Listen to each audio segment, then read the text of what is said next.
not much to do, and we got it made. It's evening in Evening Shade, where all day the sweet smell of hope lingered in the air, because tonight's game was against Gashville, the only team around with a longer losing streak than ours. Evening Shade was the favorite right up to the third quarter, when things started falling apart. But even though we lost, there's still a celebration, a situation Coach Wood Newton finds rather upsetting. Jerry, turn off that damn radio. Hey, come on, Dad. Terry didn't do anything. Oh, I'm sorry, Jerry. Please turn off the damn radio. I'll rip the knobs off and make you eat them. Hey, all right, Tim. Good way to go, man. Now, Coach, can I ask you a question? What? Didn't we lose? Yes, we did. But apparently we're not only the losingest team in the state, we're the stupidest. We don't even know when we lose. Does that mean we're not going to have a victory party? What the hell's the matter with you guys? Read my lips. We lost the game. There's no victory party because there was no victory. Well, we know that, Coach, but at least we scored. The only thing that counts is what's on the scoreboard at the end of the game. Drink Coca-Cola. All right, that's it. That's it. Everybody's going to be here tomorrow morning, 9 o'clock. You're going to run wind sprints until you drop. All right. Hit the showers. Come on, you heard the man. Let's go. And remember, fungus can't grow where it's dry. Let's go. I'll talk to him. I'll smooth it over. You guys. Philpott, if you hadn't got deodorant with you tomorrow, you don't play. You want some, Miss Newton? Oh, no thanks, Herman. I don't drink when I'm pregnant. That's a good policy. You know, I didn't drink at all till I started coaching. Then I started cussing. I don't know, cussing and drinking, they just seem to go together. I only make $400 a year, though, for helping out. So I'm kind of limited to your non-alcoholic beers. Right now, I drink a lot of Alpine, boy. Honey, that's your 5th glass. Haven't you had enough?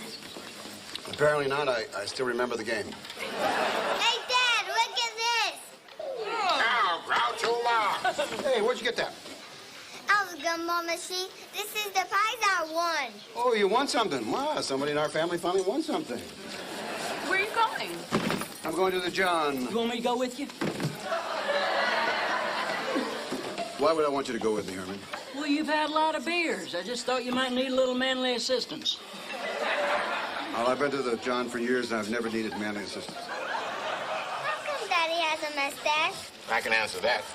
It's because he ain't got the guts to shave it off. You know what? I bet he'd like it if somebody would just come on and do it for him. I have got to get out of here. I've got 3 speeches tomorrow. Herman, would you mind being the designated driver? Oh, I'd be happy to. My car's kind of piled up, though, with athletic equipment, shoulder pads, salves, and ointments and stuff, but I can probably squeeze them in. 25 losses in a row. I can't believe we lost another one, Herman. We didn't cheat again. You know, Margaret May Wilson's husband was out there, and it was so embarrassing. That is the 3rd time I have seen that man with his pants unzipped. Hey, Woodrow, we was robbed, boy. Yeah. I'll tell you what, that opposing team is old. I've been treating a couple of those boys for hardening of the arteries. Honey, come on over here and show Wood what's in the bag. This will cheer you up. You've been down in the mouth lately. Hey, how about that, huh? Marlene made that outfit herself. And she made one for me the same way. We're going to wear them in the golf tournament tomorrow. What golf tournament? The one you promised to play in with Harlan for charity. Don't you remember, honey? We talked about it yesterday. Yeah. Go ahead and play, Coach. I'll take care of the boys at practice. Hey, Harlan, you say you and Wood are going to be dressed in these outfits? That's right, we're playing doubles. And Marlene's been working on these outfits for weeks. I tell you, she is a sewing fool. Oh, Harlan, don't brag. Now, I'm going to go play my song on the jukebox. Now, look. I know it's strange that we should be dressed alike, but Marlene's got her heart set on it. I mean, she's even thinking about starting her own recreational clothing line. And we can't just refuse not to wear it. Where do you get this wee stuff? Please, Woodrow, don't let me down. You said it was your favorite charity, that's why you're doing it. And besides, when Marlene gets mad, she cuts off all supplies. I don't get any loving at all. Are you telling me I gotta wear this stupid outfit so you can have sex with your wife? No. Well, yeah. Have you all heard that new country old Western song, Take Your Tongue Out of My Mouth, I'm saying goodbye? No, I don't think we have, but I'll look into it. Come on, Will. We're leaving. Herman, take good care of him. Oh, you got it. Okay, Coach. I figure you have one more beer, then we head home. You figured wrong.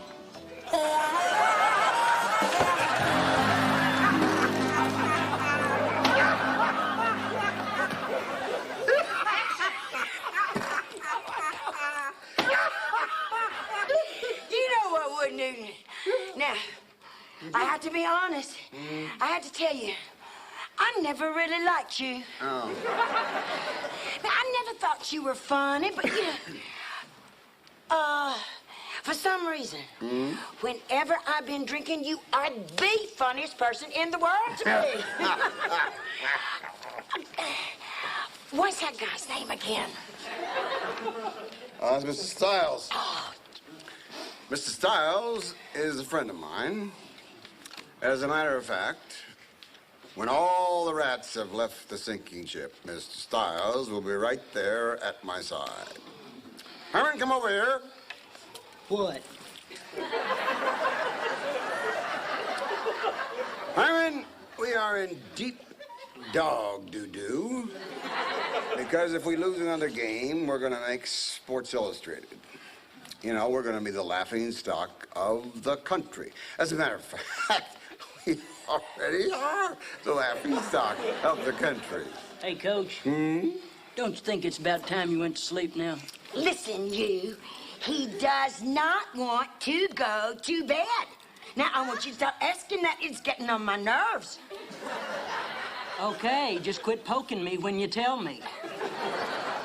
Well, you really are just a little old puff of a man, aren't you? You know what? Somebody just ought to throw you down on the floor and French kiss you. Don't you just hate that?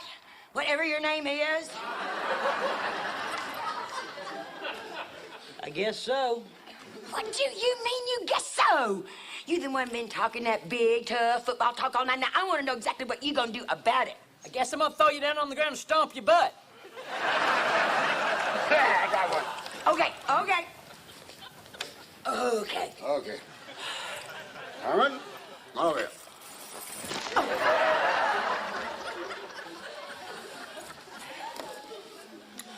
Who is it?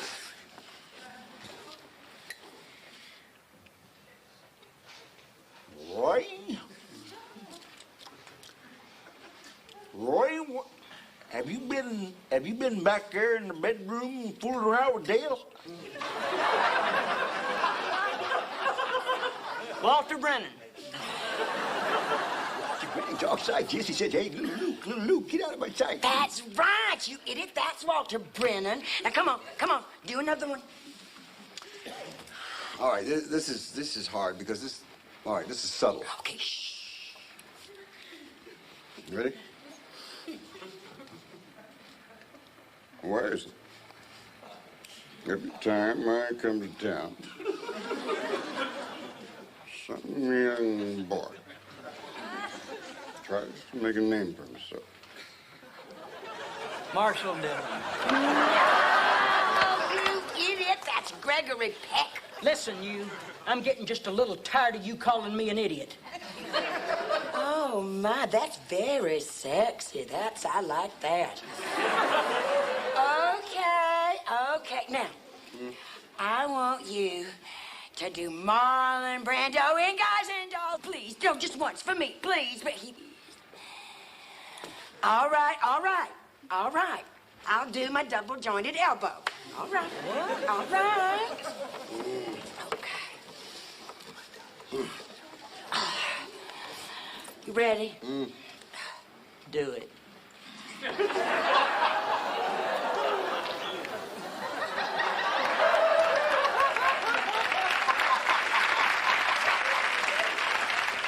My Lord. Is all of you like that? Wouldn't you just love to know? Okay. Here you go. Oh,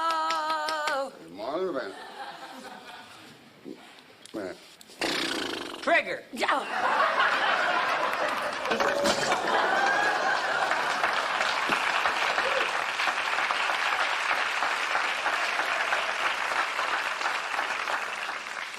Well, looks like Coach finally went to sleep.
Hi, I'm Kyle Hampton.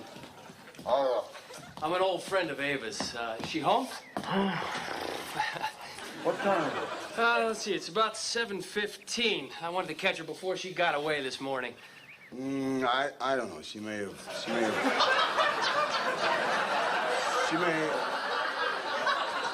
already gone.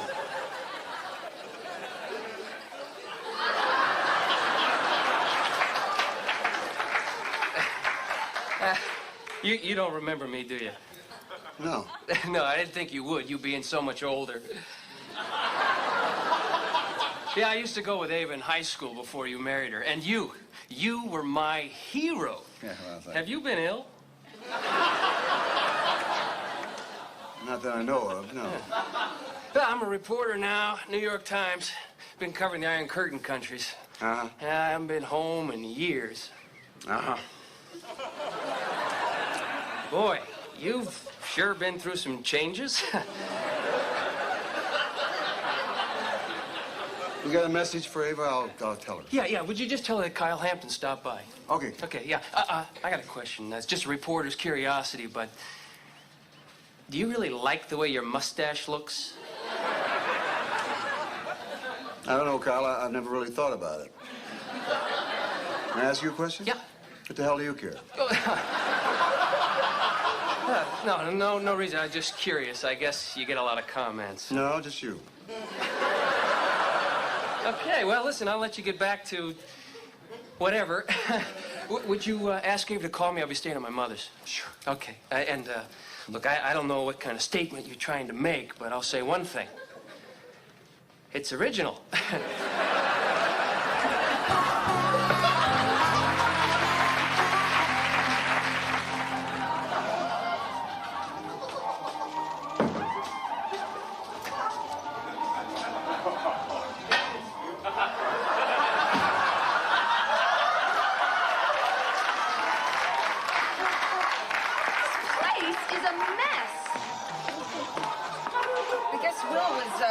Watching cartoons and went back to bed. Honey, did you put the coffee on? You know, I can't believe how much you had to drink last night. That was totally unlike you. Have you got any idea what happened to the other half of my mustache? What?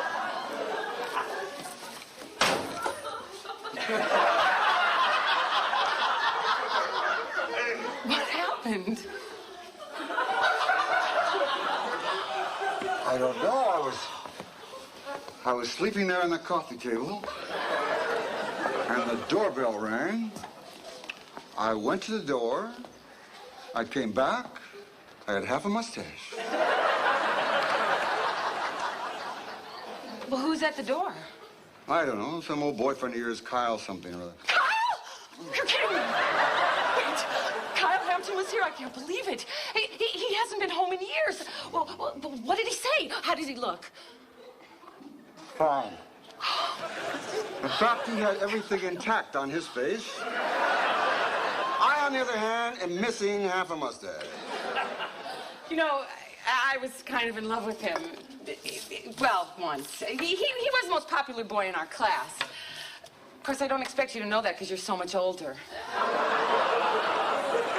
Yes, you mentioned that. I don't think you're grasping the seriousness of the situation here. You see, I had this mustache for 16 years, and I liked it. I liked all of it. I don't think I'm gonna like just having half of it. Have you got any idea what happened to it? Honey, I have no idea.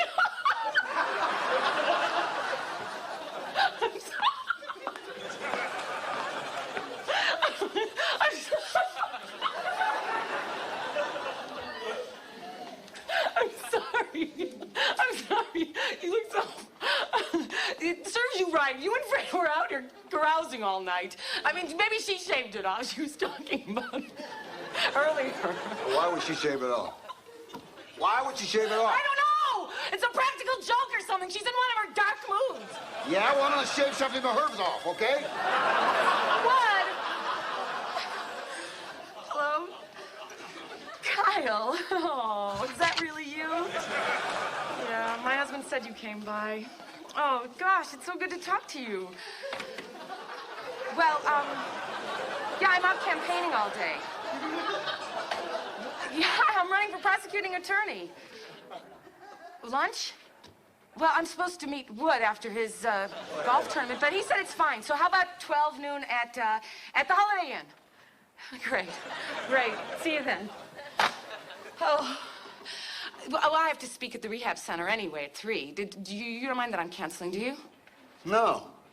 Why do you have to have lunch at a motel? Well, just the coffee shop. I mean, it's nice. You don't mind? No. I'll be booking your Aunt Frida because she's obviously criminally insane. Good morning, you little cookie. Is Daddy mad about his mustache? What do you mean? Well, I tried to shave it off, but it kept turning over, so I had to quit.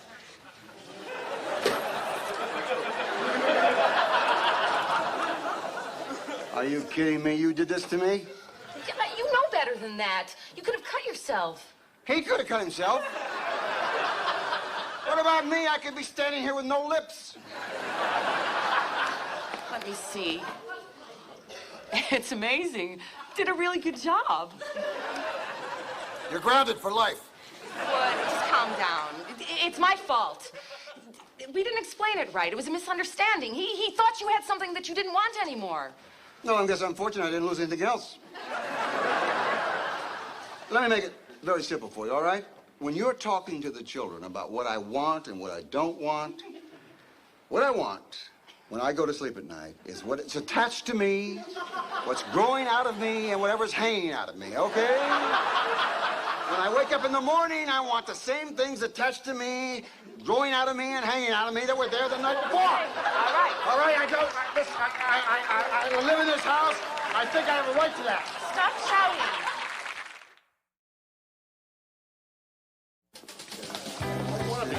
All right?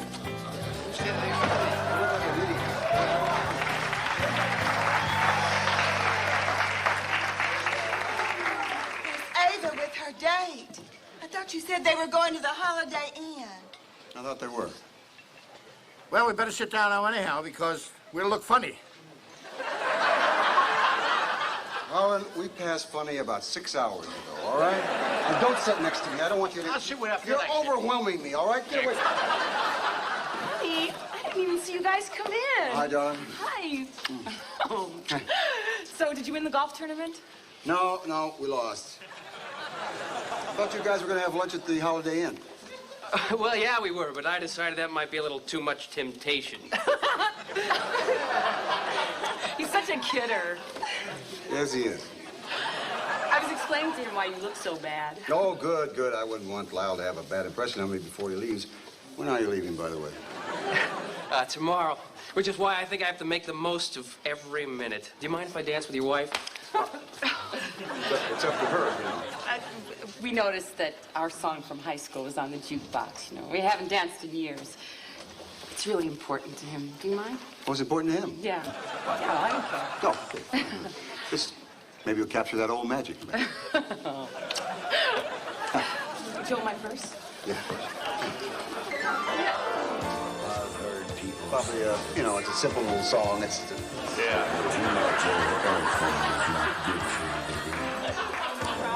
But I don't know about that. Many times we've shared love. Oh, hey, Doc Eldridge. Ms. Eldridge. Hey, Evan. Coach, practice went great. Can't quite put my finger on it, but there's something different about you. You got bigger shoes on. No, it's your mustache. It's not all there. I mean, Kyle just had the best idea. We want to go to all those places, you know, from high school, like A.W. Root Beer and the bowling alley, you know, sort of jog down memory lane. Yeah, well, as long as you keep jogging. No, but I want you to come with us. No, that's all right, honey. I'm going to stay home and, you know, drop some new plays. Herman, you want to help me? I'd love to. I've been wanting to see how the coach behaves at home. Myself, I usually just do a couple of push-ups, rub myself down with Bengay, and go to bed.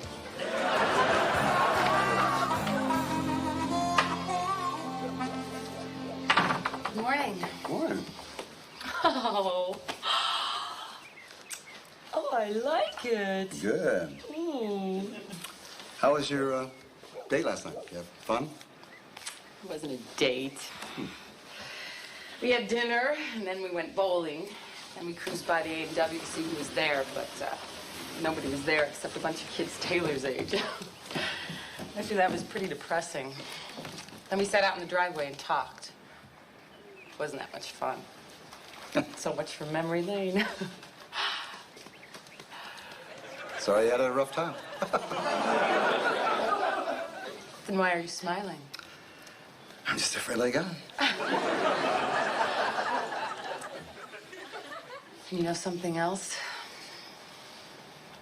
If he'd been the guy in the barbecue villa with half a mustache and that ridiculous flowered outfit, he never would have had the guts to let me hang out with an old boyfriend. Thanks for not knowing the time I came home last night. I was asleep. I think it was about 2 o'clock. 2:17.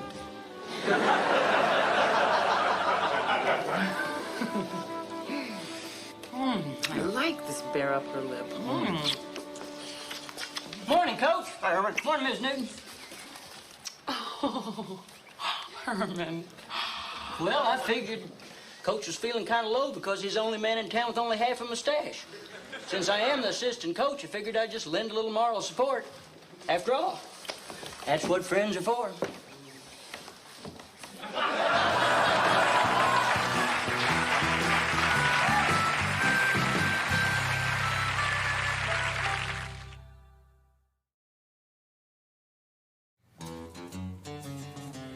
In evening shade, we ain't afraid to get a little laid back and let the daylight fade. Life goes slow and it's worth a lot more when you got it made.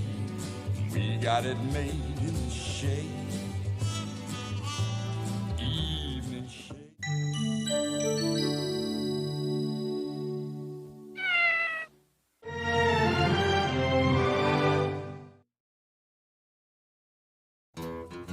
It's high noon in the evening shade. At last night's game, Coach Wood Newton not only lost another football game, but fell backwards over a bench trying to protect one of his boys who'd run out of bounds. He probably won't wear the sling on his arm very long, but for right now, he's getting a nice bit of sympathy from Ava. Well, I'll tell you what. Those boys ought to be glad they got Wood for a coach. But no matter how bad they get beat, they always make sure they hold their heads up high and maintain their self-respect. Oh, by the way, after we saw that game last Friday night, Merlene decided to start up a little charity for y'all. For what? Well, it's not actually for you, it's for the cheerleaders. She thinks they need more uniforms. Oh, so do I. That's a good idea. Give the crowd something interesting to look at. The skimpier, the better. Yeah.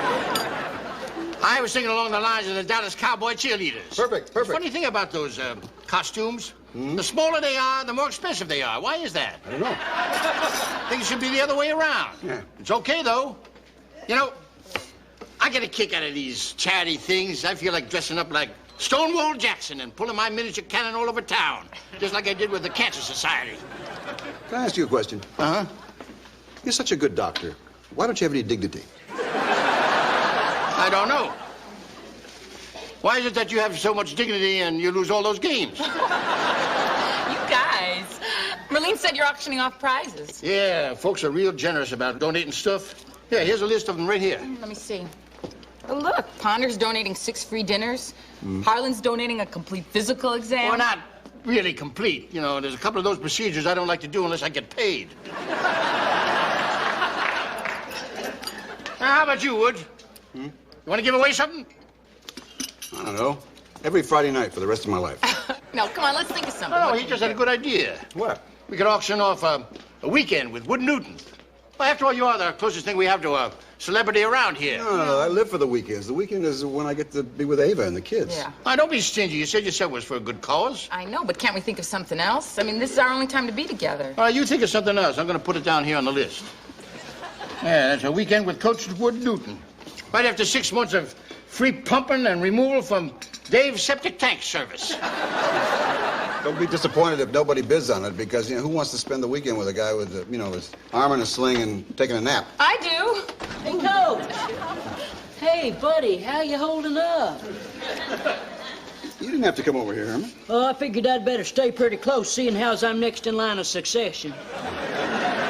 Oh, listen, I think I made a little mistake last month when I was ordering the locker room supplies. Consequently, your office is filled up with about 36 cases of jock itch powder. Well, that's good. Then none of my boys will be scratching in public. See you later, baby. Okay. And if I hadn't confiscated this, those boys would have burned it right in front of the school. Looks just like Herman. You don't have anything to worry about, Margaret. Rival teams have been burning coaches in effigy ever since I can remember. It was our team. I'm telling you, we got to do something about this Herman-style situation before it gets completely out of hand. As I see it, we really don't have a Herman-style situation. I doubt you can see anything with all this jock itch powder stacked everywhere. Just take my word for it. Everybody is fed up with him. And by the way, the referees want him to stop doing that cheer every time they call a penalty. What cheer? Elevator, elevator, we got the shaft. I'll talk to him. Well, talk is cheap. Now, I think you need to take some decisive action. And I know what it should be. I talked to Bud Freeman. His son George is moving back to town. He used to play semi-pro football down in Texas. Well, Bud thinks George might be interested in doing a little assistant coaching for you. Are you saying I should fire Herman? Well, that's what Vince Lombardi would have done. I just read his autobiography. Winning is the only thing. I think you should read it, too. You might learn something. Remember when you asked me to hire him, Margaret? You said Herman didn't know anything about shop, and then after he taught it for a while, he got real good at it. Remember when you told me that? I lied. Oh. Well, at the time, he was the only one who was willing to be the assistant coach, so I said what I had to. But now that George Freeman's moving back to town, it's a whole new ball game. Hey, Coach, there's something I got to talk to you about. Hey, what is that? Some kind of new tackling dummy?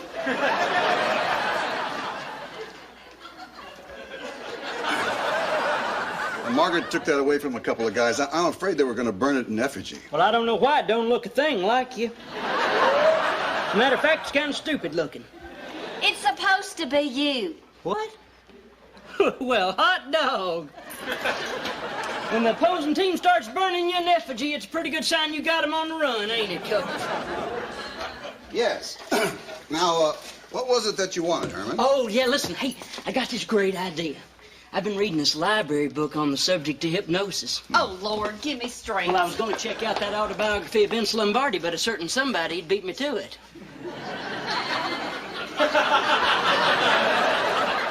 Anyway, this idea, it's gonna be great for the team, Coach. You see, we get all the boys to paint spirals on the helmets, just like this one. Then, when we're down in the line and we're facing the other team, we get the boys to go like this.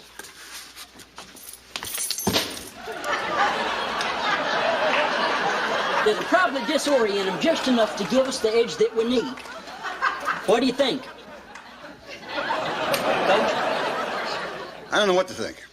Think about what I said.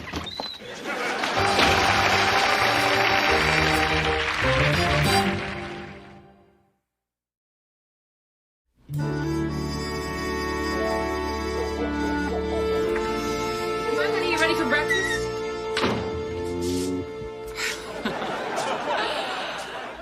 I know you're in there.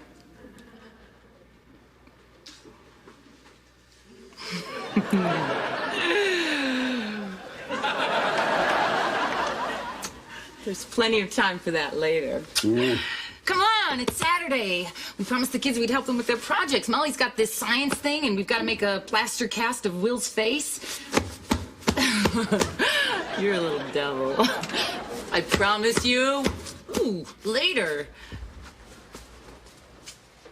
You better come eat some pancakes, because you're going to need your strength.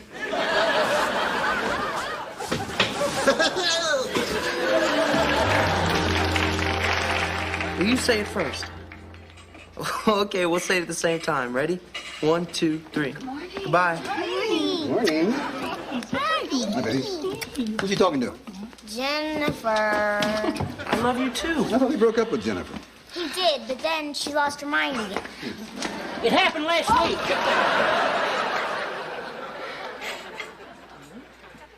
What are you doing here? I'm looking for some cinnamon for Will's toast.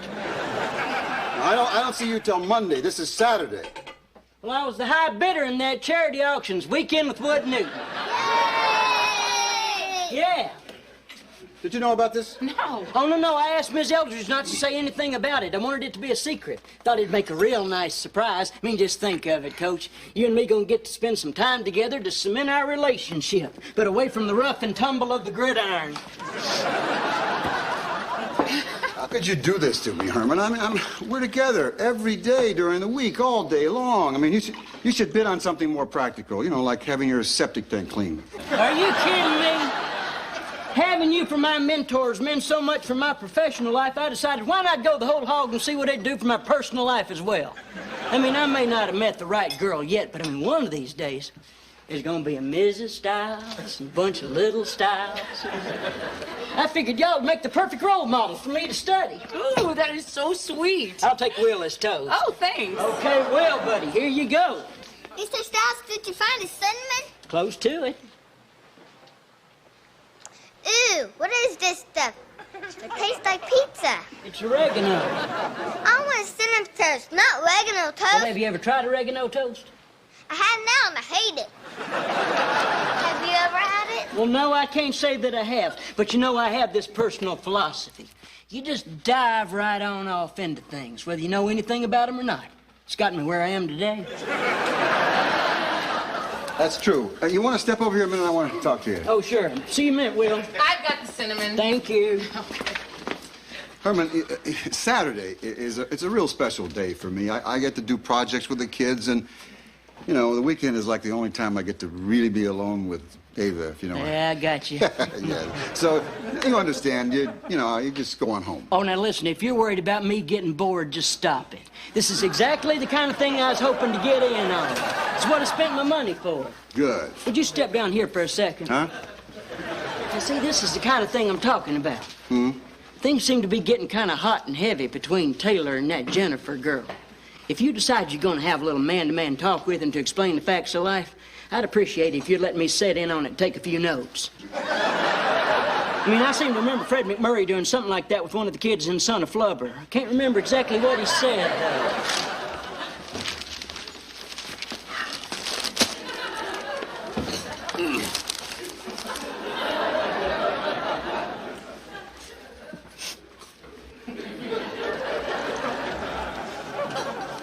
Act natural. You know, this betrays you as a man of surprising depth. What? I would have had you figured as somebody who'd start off with the sports page. No, don't fall apart when I start reading the funnies. Oh, no, do whatever comes natural. I gotta go upstairs for a little while. Herman, you want some toast and coffee? Oh, no, thanks. I'm just going to tag along with the coach. It's a euphemism. You know, I don't really... See, I gotta see a man about a horse. Got you.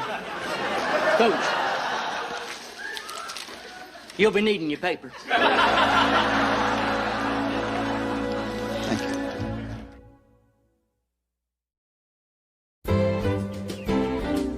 I can't wait to see you either. I know, it's only 4 hours and 23 minutes away. Hi! Could I talk to you for just a few minutes when you get off the phone? What? Yeah, well, can you call me back in a couple minutes? Okay, bye. Oh, good. Now listen, son. I can't presume to talk to you man to man. That's your daddy's job. Would you mind if we spend a few minutes speaking assistant coach to player? Well, sure. You know something? I think you should be real careful about getting involved with girls during the football season. It's a well-known fact that women will sap your strength. Well, how do they do that? I don't know. Well, I mean, fortunately, it's never happened to me personally. But I know that boxers, right before that big fight, they always go off into the mountains just as far away from women as they can possibly get. There must be a darn good reason for it, because those mountain cabins are expensive. I'll get it. Hello. Oh, hi, Jennifer. This is Assistant Coach Herman Stiles. No, Taylor can't talk right now. He's in a football conference. Football conference? Here, let me talk to her. I'll smooth it out for you, okay? Mr. Stiles. You know, it's just a stroke of luck that you should have called right now. Jennifer, I don't know, but do you realize that before you and Taylor started going out, he scored 3 touchdowns, and since the two of you have been seeing each other, he hadn't scored any at all? Well, hey, that's not her fault. Now, I've been spending some time in the boy's household, and I can attest to the fact he's got a stable diet, a supportive family, which would lead me to conclude that the deciding factor in his slump must be you. No, honey, you're sapping his strength. Hey, let me talk to her. I'm doing this for your own good. Oh, no, now listen, I know you didn't mean to do it, but now listen. I think you'd be doing your patriotic duty to your high school if you'd just stop seeing or calling Taylor until the football season's over. What? Yes, I'd be happy to tell him that tonight's date's off. No! Oh, yeah, and listen, it'd be a good idea if you just took your phone off the hook. Jennifer! No? Oh, listen, I appreciate your cooperation. Jennifer! Bye-bye. No!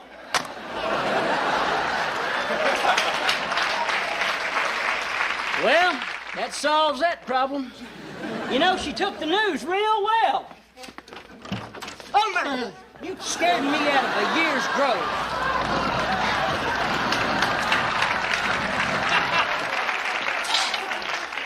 The South shall rise again. Well, I hope nobody saw you come in the house. You just jealous because you don't have a uniform. If you'd like a uniform, I know the lady who does costumes for the theater group at the Methodist Church. That won't be necessary. What do you want, anyway? Well, we still need some more money for the cheerleaders' uniform, so I'm bringing out the big guns. I thought maybe you'd walk around uptown with me, and every time somebody makes a donation, we'd fire off Big Bertha here. I don't want to go downtown with you, okay? I can anyway, if I wanted to, because I got to spend the day with Herman, which I think you arranged. Oh, now listen, don't mind me. If that's what you'd normally be doing, you go right ahead. I'm not doing anything today that would be normal. Doggone it. There goes my people. Patsy Holloway must be in labor. I gotta hurry. You mind if I leave Bertha here? Just remember where you left her, okay? Thank you. I'll see you later. You know, I knew things were going to turn out this way. It certainly is more interesting than playing ping pong at the Y. Daddy?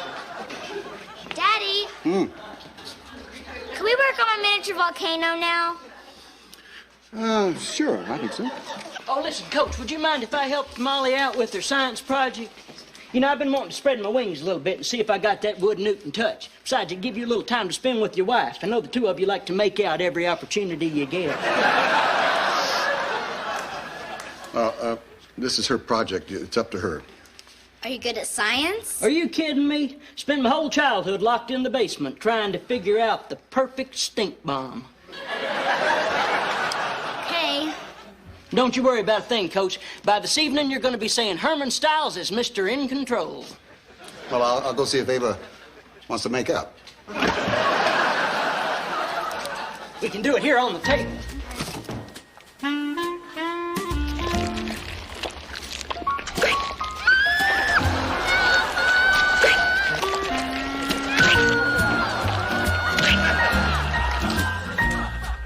I don't want to mask anymore. You're hurting my face.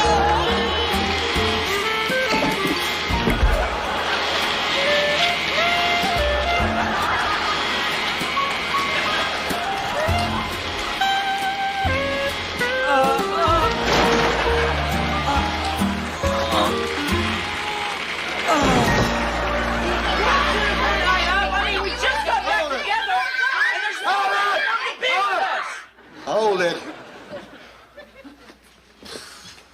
I know this has been the worst day of your life. I'm sorry.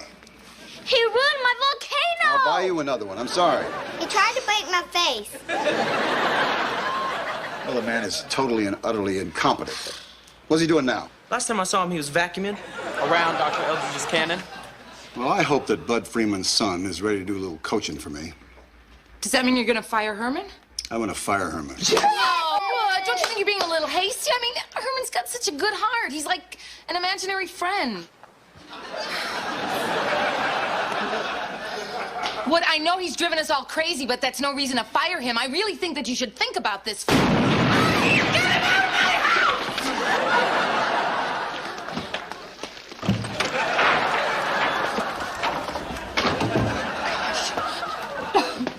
Heck of a recoil on that thing, isn't it?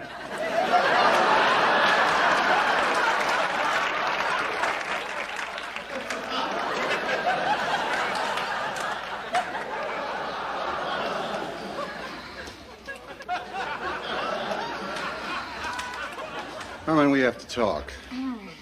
I don't think you understand the effect that you've had on my entire family since you've been here. Oh, I know exactly what you're talking about, Coach. I don't think you have any idea the effect being your assistant's had on my entire life. I mean, I don't know whether you realize it or not, but, you know, I never have gotten very much respect from people. Even my own daddy used to say I looked like something that was sent for and never came. I don't know, though. Ever since I became your assistant coach, when I walk down the street, people look at me and they say, there goes Assistant Coach Herman Stiles. It makes me feel real proud. Did I ever tell you what I was going to do with my $400 salary? Help us fix the wall? Oh, that's nothing. I used to teach shop. I'm real good at drywall and paneling. Actually, I was going to buy a plane ticket for my daddy. I hadn't seen him in a long time. You know something that's going to tickle him pink to see me out there on that field? It's going to tickle him so much, as a matter of fact, it's not going to matter whether we win or lose. You know something? Buying this day with you and your wife and your kids is about the best money I ever spent in my entire life. Yoo-hoo! Coach Newton! Yes. I would have knocked, but your door is open. It's a long story. What do you want, Margaret? Oh, hi, Miss Fauci. Mr. Stiles, I'm sorry to mention this in front of you, but we might as well get it out in the open. I talked to George Freeman, and he's real interested in working for you as assistant coach, but he's got another offer from County High, too, so you're going to have to decide what you want to do. What are y'all talking about? Oh, Margaret was remarking the other day how incredible it is that we can hang on to you, you know, when we just pay you $400 a year. But Herman and I were discussing this, and he wants to stay, and I'd like him to stay.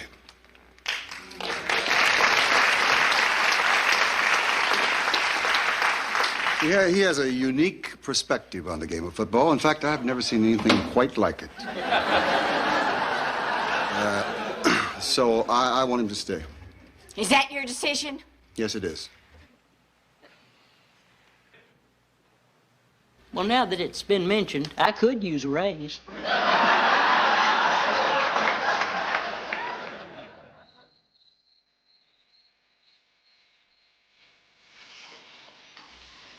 Still working? Mm. I'm gonna figure out a way to sneak this cannon on one of the plays.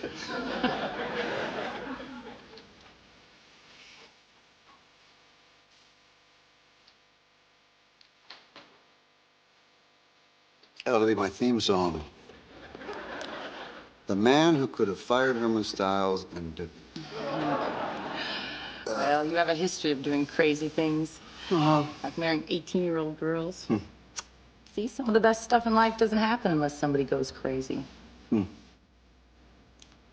to do something crazy right here? No. Ooh, I like that. I get the lights. You know, that was a big sacrifice you made, not firing Herman. Gave the kids something to think about. I guess that's why you're my favorite crazy man around. Wood. Wood.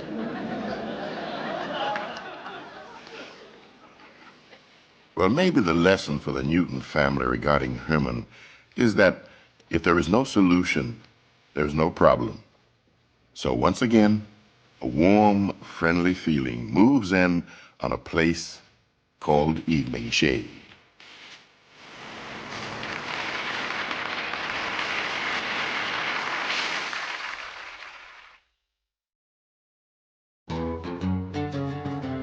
In evening shade, we ain't afraid to get a little laid back and let the daylight fade. Life goes slow and it's worth a lot more when you got it made. We got it made in the shade. Evening shade.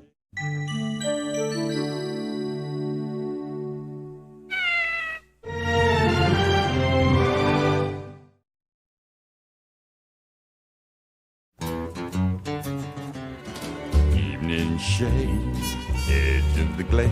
It's morning in Evening Shade, and preparations are already underway for tomorrow night's annual game against arch-rival Piggott High School. Unfortunately, it's one of the most lopsided rivalries in Arkansas, since Evening Shade hasn't won this game since 1959. But in spite of that, this game has a rich legacy of tradition and ritual. One of the most important of these is the annual uninvited decoration of the coach's house. Hey, what do you say? Mules, take that ball away. Good morning, Bub. Hey, Will, morning. Look at the toilet paper. Yeah, powder blue this year. It sure is pretty. I think so, too. Uh-huh. You know that there's an eclipse coming tonight. What's an eclipse? That's when there's a shadow on the moon. We'll have to be careful. Why? Because things will disappear if you don't hold on to them when an eclipse comes. I'm going to sit in my wagon so it won't disappear. I don't want to lose it. It's a big part of who I am. Morning. Morning, Dad. Thank you. Morning up. Morning, Coach. Hey, Coach. Do you notice anything different about me? No, I don't. Me neither. Watch those Piggott guys. See you, Coach. Okay.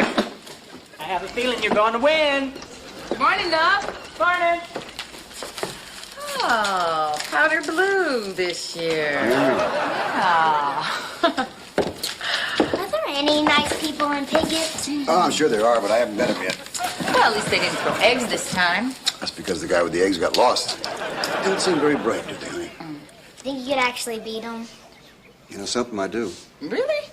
I think we got a chance. Besides that, I have my lucky towel. Why is it black? He dyed it black in Pittsburgh to accessorize his Steeler outfit.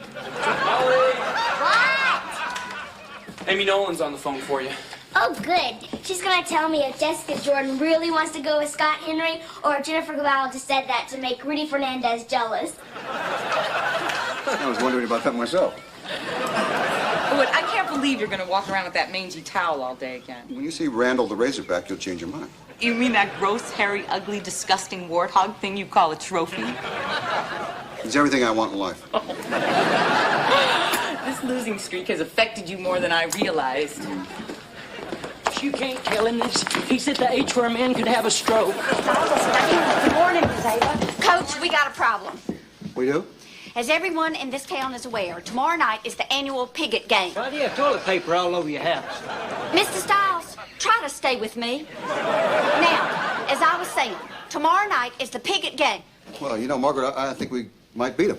Not a chance in hell. Whose side are you on, Coach? I'm just being realistic, Coach. Look, Miss Fenimore gave an algebra test yesterday, and 6 of our boys failed it, which means as of today, they're ineligible to play. Who? The whole offensive line, including Big Ed Satterfield. Closest thing we got to a secret weapon. Don't you have Miss Fenimore for algebra? Yeah. Oh, don't worry about Taylor. He did fine. I'm gonna go give me some breakfast. Passed it with the D. Hold it. D? D? It was tough. You go have your breakfast. We'll talk about how tough things can be there, huh? I'll go see what this is about. It's a shame this all had to happen the same week you got your lucky towel back. Of course, it kind of makes you wonder if it's all that lucky, don't it? Well, I was crazy to think we had a chance. Oh, we still have a chance. I got Mrs. Fenimore to agree to give a makeup test tomorrow afternoon. Now, if the boys pass the test, they can play tomorrow night. So you gonna help them study? I tried, but I can't make her do that. Well, if they couldn't learn it every day in class, how are they going to get it in one night? I don't know. But it is your responsibility to make sure those boys are eligible to play, especially Big Ed. Well, you don't expect me to cheat, do you, Margaret? I expect to see Randall the Razorback hanging on your wall Friday night after the game. Now, how you get him there is strictly your responsibility. Just remember what Vince Lombardi said, winning is everything. Of course, he had a lot better record than you do. It's just a game, Margaret. It's a Piggott game! Now, boys, this is what we call a cram session. You probably don't know what a cram session is, Big Ed, because you've never crammed for anything in your life. Now, the thing is, you've got... Jimmy, Coach. Huh? Hey, Bud, you got everything set up there yet? Oh, yeah. And, Coach, you're going to do just fine. And boys, you keep your chins up. All right, now, boys, you got to concentrate. You can't let on Got all kinds of brain food there for you now, boys. I want you to load up on carbohydrates. Maintain your energy. Now, a lot of people say that eating too much food will slow you down, but I never found that to be true. I combine my eating with a strict regimen of power cat naps. So what's Taylor doing here? I thought you passed the test. I did, but Dad wants me to take it over again so I can bring up my grade. You're making him do that when he's got the Piggott game to worry about? You want to go outside? It's cool out there. No, I don't want to go I down. don't want you to go out. We'll call you when we get through, all right? All right, guys. Go Mule!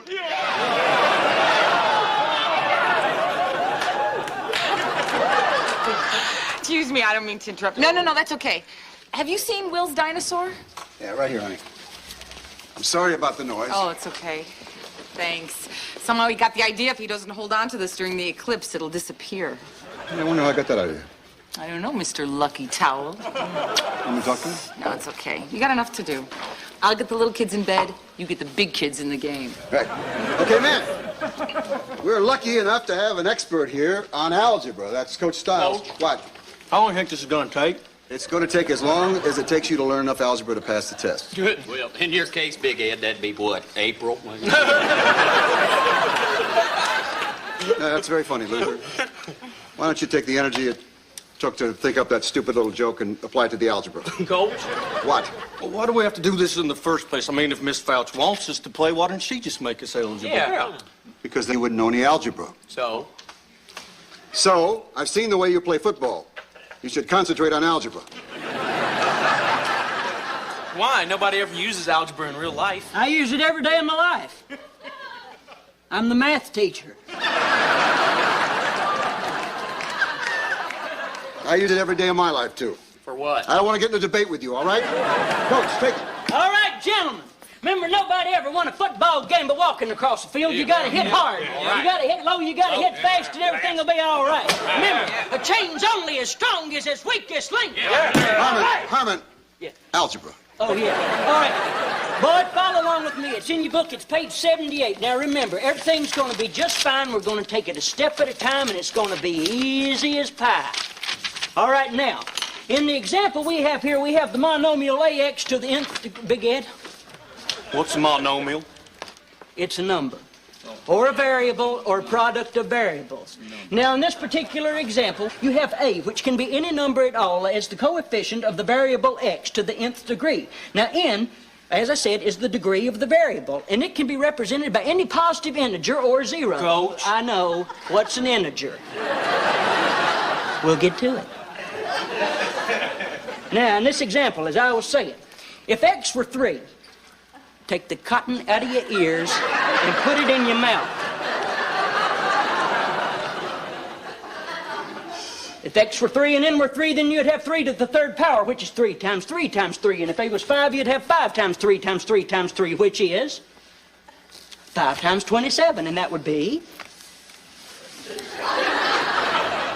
135. Oh, come on now, what part didn't you get? Ed? Well, I don't get any of it.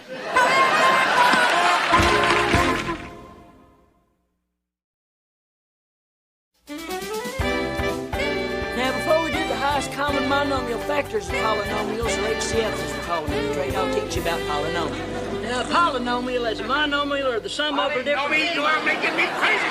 These boys need a break! Some pie! Get some glucose in their system! Wood Newton, half this town is out on your front porch trying to see what's going on in here. Doesn't look like they're making too much progress, which does not surprise me. Coach Stiles is doing the best job he can. He just needs a little more time. Mm-hmm. And you're probably trying to get it to make sense. Well, don't you think that'd be a good idea since they have to pass a test on it? Oh, please, I am so sick of everybody talking about this test. Now, listen, I always did real well in algebra, and I am willing to help. But, first of all, you got to get their attention. What the hell's going on? Oh, please. The really awful thing about algebra is that the harder you try to figure it out, the less sense it makes. Right? Gentlemen, what does this remind you of?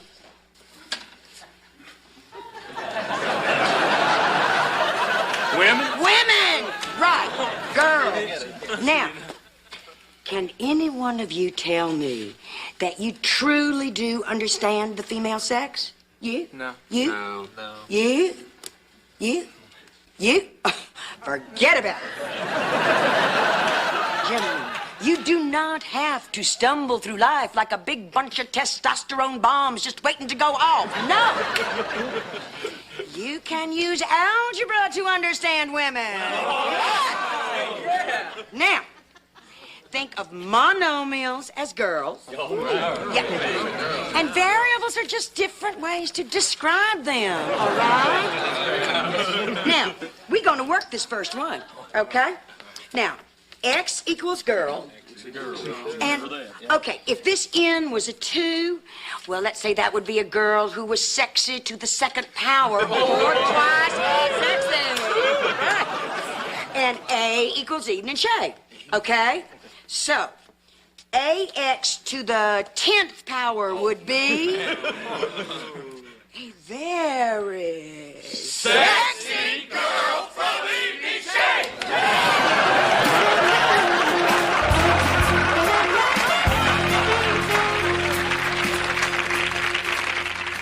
Mom, can I put my hand on your stomach and feel the baby move? Oh, honey, the baby's not big enough to feel yet. But when it is, I know it's not going to move as much as you did. Why? Did I move a lot? Are you kidding? You did aerobics in there. Excuse me.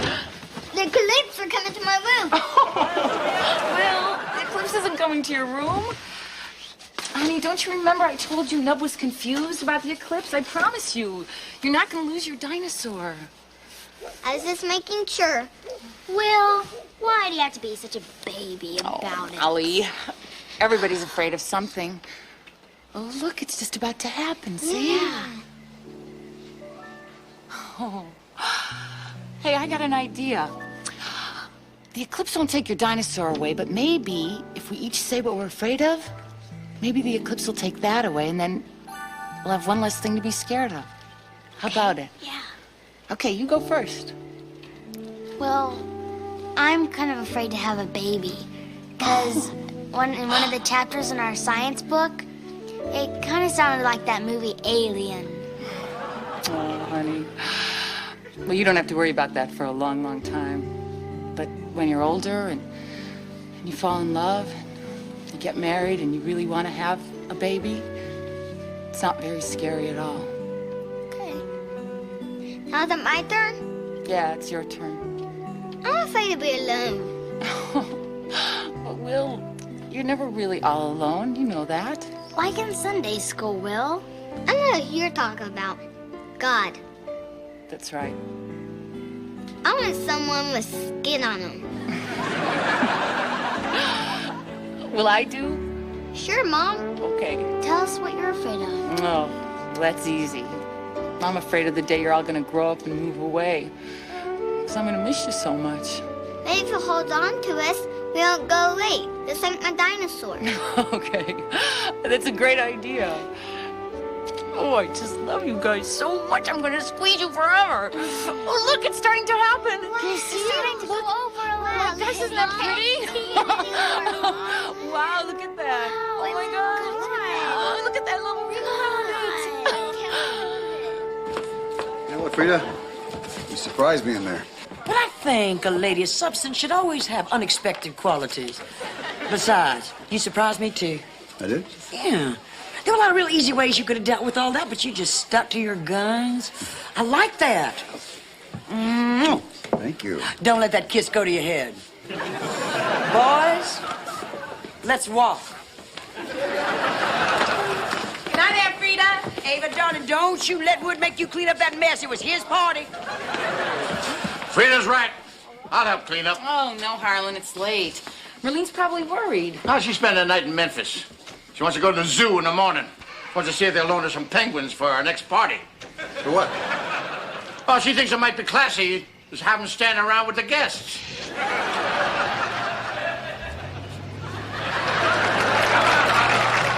Howdy! Walk this way. Did you see the eclipse? Yes. Well, what are you doing out here? You should be in bed. I'm keeping Mom from being scared. I'll take over from you. You better do a good job.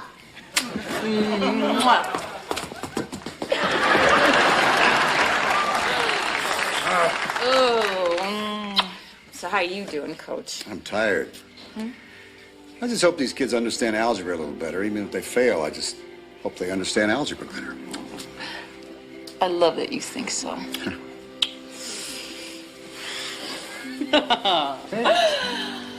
Oh, what is this? Is this your lucky towel? Yeah. Well, I don't know how lucky it is for you with football. But I think you can get lucky without it.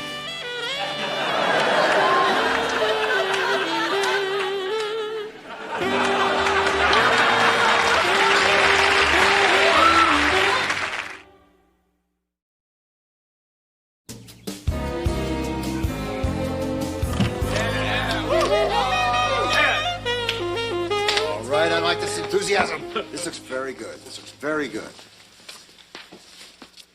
Yes? What'd you get? I got a B. Who else got a B? I got a B, Coach. Very good, Philpott. Very good. How about some A's? We got some A's? No. C's. We got a lot of C's? Yeah, one C. Okay, how about D's? Because we just made it, Luther.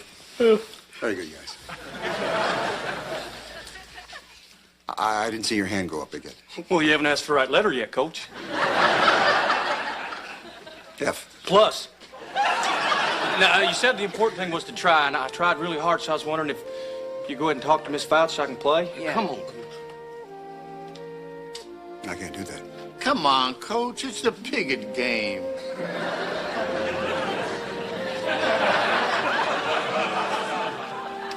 The important thing is that you tried, okay? Yes, sir. Coach, Luther will start at right tackle for Big Ed. You got it. Oh, no, Coach, no. Look, I mean, I don't think I could ever be as mean as them Piggott boys. No, it's okay. You can do it. Sometimes we practice against each other. You're pretty hard to handle. Really? Yeah, if I'm sick or hurt, I can just barely whoop you. What? If I'm not there in half an hour, you start the calisthenics. You heard the man. Let's go. Let's go. Come on. Let's hope to hell they're sick or hurt. B. A B. All right. Your telephone privileges are now back. Well, it was a little easier to understand after last night. Aunt Frida's examples were pretty killer. Yeah, sort of like something you'd watch on cable TV. How else are we supposed to get teenage boys to pay attention? Now, what do you know about teenage boys? Only what Aunt Frida's told me. Good Lord.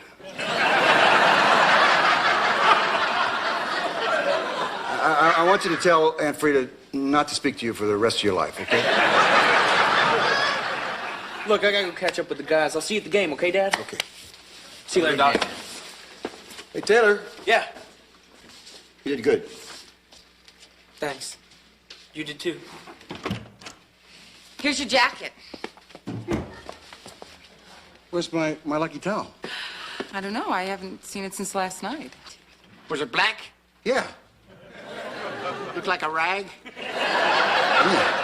I threw it away. What? Oh, no, it's trash day. It's trash day. Don't worry about it, boy. We can run out and buy you another lucky towel. You can't buy a lucky towel. If you could buy a lucky towel, everybody have a lucky towel. Well, I know what you're going to do. I know what we're going to do. We're going out to the dump and we're going to look for it until we find it. Now, I am a doctor, Woodrow. I've got to take care of these hands. I can't be digging around in garbage with them. Glad I found these gloves. I gotta shave my hands. I am a surgeon. I'm beginning to smell like sturgeon. Something ran between my legs before. I thought it was a dog. It turned out to be a rat. Oh, shut up. Will you stop complaining? I'd rather spend 13 years in a locked room with Herman Styles than spend one more minute in this dump. Stop growling, will you? It doesn't help. You boys better have a good reason for going through my refuse resource. What? When the city leaves it here, it all becomes mine. No, we're just looking for a little old black towel somebody threw away by mistake. It's black? Yeah, I dyed it black because I used to play for the Steelers, you know. You played pro football? Yeah. I knew a guy that played pro ball. You ever heard of Wood Newton? As a matter of fact. Big jerk. You're right. Why do you say that? Played high school football against him from Piggott. Only time in 30 years that Evening Shade ever beat us, and it still riles me up just to think about it. Why'd you all want that towel? What'd you say your name was? Sam W. Huckabee. Friends call me Sam W. I played football against you. I'm Wood Newton. You are? I remember you. You were tough, boy. I mean, you made a couple of unassisted tackles on me. Sure did. Well, I really didn't play that much. What kept you out of the game? Bad feet. Well, your bad feet probably, helped my career. Probably saved his career. Yeah. I used to say, can't run against old Sam W. That's right, old Wood would say, can't run against old Sam Huckabee. Yeah. Nobody hit as hard as Sam Huckabee. Not even Dick Buckus could rattle my teeth like Sam Huckabee. Now, you probably saved his life every time you hit him.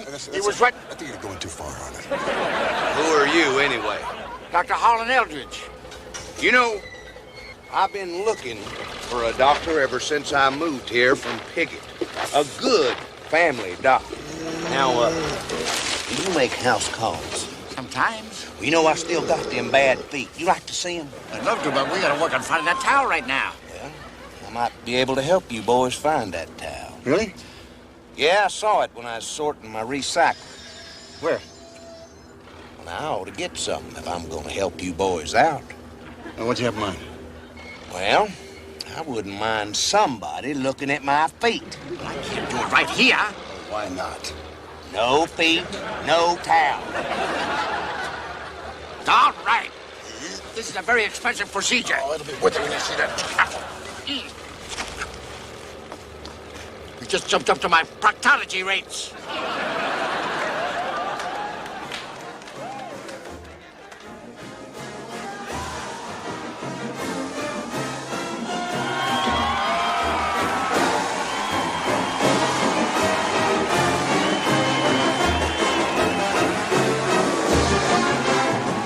Yes, the mule Evans played Piggott to a 17-all tie. Though outmanned and outweighed in every position, they played like champions. So they celebrated like champions, too. Now, with so much happening in the world, the football game doesn't seem that important, except it gives us something to hold on to. And we all need that. Whether it's a stuffed dinosaur or a black towel, or simply cheering together for the same team. And so it goes on a cool fall Friday in a place called Evening Shade.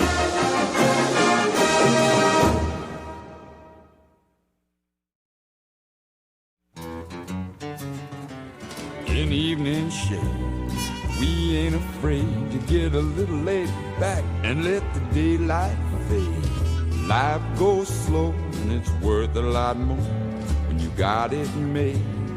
We got it made in the shade. Evening shade.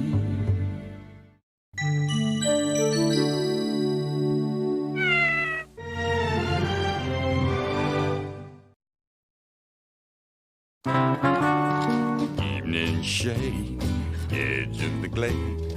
Not much to do, ain't we? Got it made. Cool part swing and some lemonade. This is Arkansas at its best in the evening shade. Evening breeze, rustling the leaves. Just you and me and the birds and the bees. Ain't life grand when you can live it with ease in Arkansas in the cool evening breeze? It's morning in Evening Shade, and Ava Evans Newton, our prosecuting attorney, is getting ready for another day of plea bargains, zealous defenders, extradition, and due process. She's been at her new job for 2 weeks, and she's still getting used to it. But then, so is her family. Look, you don't understand. We don't have separate cells. That's why we chained him to the floor. That's right, basically. He destroyed a gas station and cut a man's head off. Mom's job's kind of rough, huh? Yes, it is. Don't forget, you have to drive me to Brownie's after school. Oh, honey, ride your bike over to Brownie's, okay? I gotta take Will to the dentist. Why can't Mom take him? Because your mom has a tough case this week. She's gonna be home late. Ew, make him close his mouth when he eats. Close your mouth when you eat. That reminds me, Mom, I need that $20 for Key Club dues. Well, what are you asking her for? Why don't you ask me? Because you never have any money. You got money? Don't be ridiculous. How much money do you need? $20. $20, okay, $20. $20. I don't have $20. I got $20. You want to loan it to me? Write me a check? That's okay, here. Look, I gotta go. Don't forget to tell Lucille to put the dishes in the dishwasher. Lucille's day off today, honey. She won't be here till tomorrow. Oh, my gosh, I need a suit press for court in the morning. I've got to work on my opening statement for the jury tonight. Yeah, well, you know, I didn't know when you were elected prosecuting attorney that I was never going to see you again for the rest of my life. How do I get an appointment? You could always rob a liquor store. I can't this afternoon. I got to take Will to the dentist. Oh, honey, since the cleaners is next door to the dentist, do you think you could get my blue suit pressed? I could pick it up after work. Oh, wait, no. I've got a 5 o'clock budget meeting with the mayor. I'll do it. Thanks. Bye. Bye. Dad, Mm-hmm. will you put this bread in? Sure. Dad, Huh? I swallowed my tooth.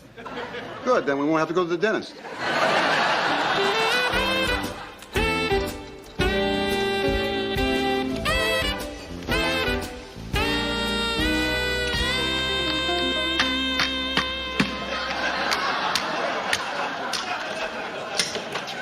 Hey, everybody. Oh, hey, Nub. Right up. Mr. Stiles, I just come by your house and saw this note that the mailman left for you. I figured I better take it before somebody stole it. Thank you. Looks like you got a package. Oh, it's nothing important. It's just something from my hair club. You belong to a hair club? Yeah. I saw about it in this magazine. They send you treatment once a month. They have to mail it fresh, though, because it's got some kind of animal urine in it. You put urine on your head? Well, it's not like I go to the hospital and steal bedpans or something. It's a very rare, exotic animal urine.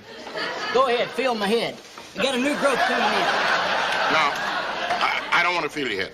I don't want to be in the same room with your head. Hey, have I ever told you all about my 2 weeks in Yellowstone Park? No. That's good. That was a very special time. And I don't feel like sharing it. Hey, ho, you got that ball now, really go. Guy kind of has trouble staying on the subject, doesn't he? Yeah. Coach, you awfully distracted today. No, I'm fine. Oh, come on now. This is your buddy Herman you're talking to. What kind of problem is it? Is it personal, professional, or domestic? I don't want to talk about it. Domestic. You know, what we got to do first is we got to pinpoint the source of your stress. Well, it's not stress, really. It's Ava's job. You know, it's turned out to be a lot harder than we both thought. She doesn't get home till 8 or 9 o'clock at night sometimes, and she brings all these papers with her. You know, I don't know why she can't leave her papers at the office. I leave all my papers at the office. You teach PE. Well, anyway, I get off at 3 o'clock, and I think they're taking advantage of me because I have to, you know, run these kids to dance class and piano lessons and gymnastics, and then their friends. I have to take them all over the place. Nobody ever says thank you. You know, you are being kind of whiny. Who asked her? All right, now you're giving me some information I can work something with. Sounds to me, Coach, like what's happening is you're having what's called a traditional response, complicated by the fact that there's a new and less stable set of guidelines governing modern relationships. Geraldo had a two-parter on it last week. I'll let you borrow my tape, but he had 5 guys just like you sitting in swivel chairs just pouring their hearts out. I don't want to talk about it. Denial. No. You're feeling guilty, and I'll tell you why you're feeling guilty.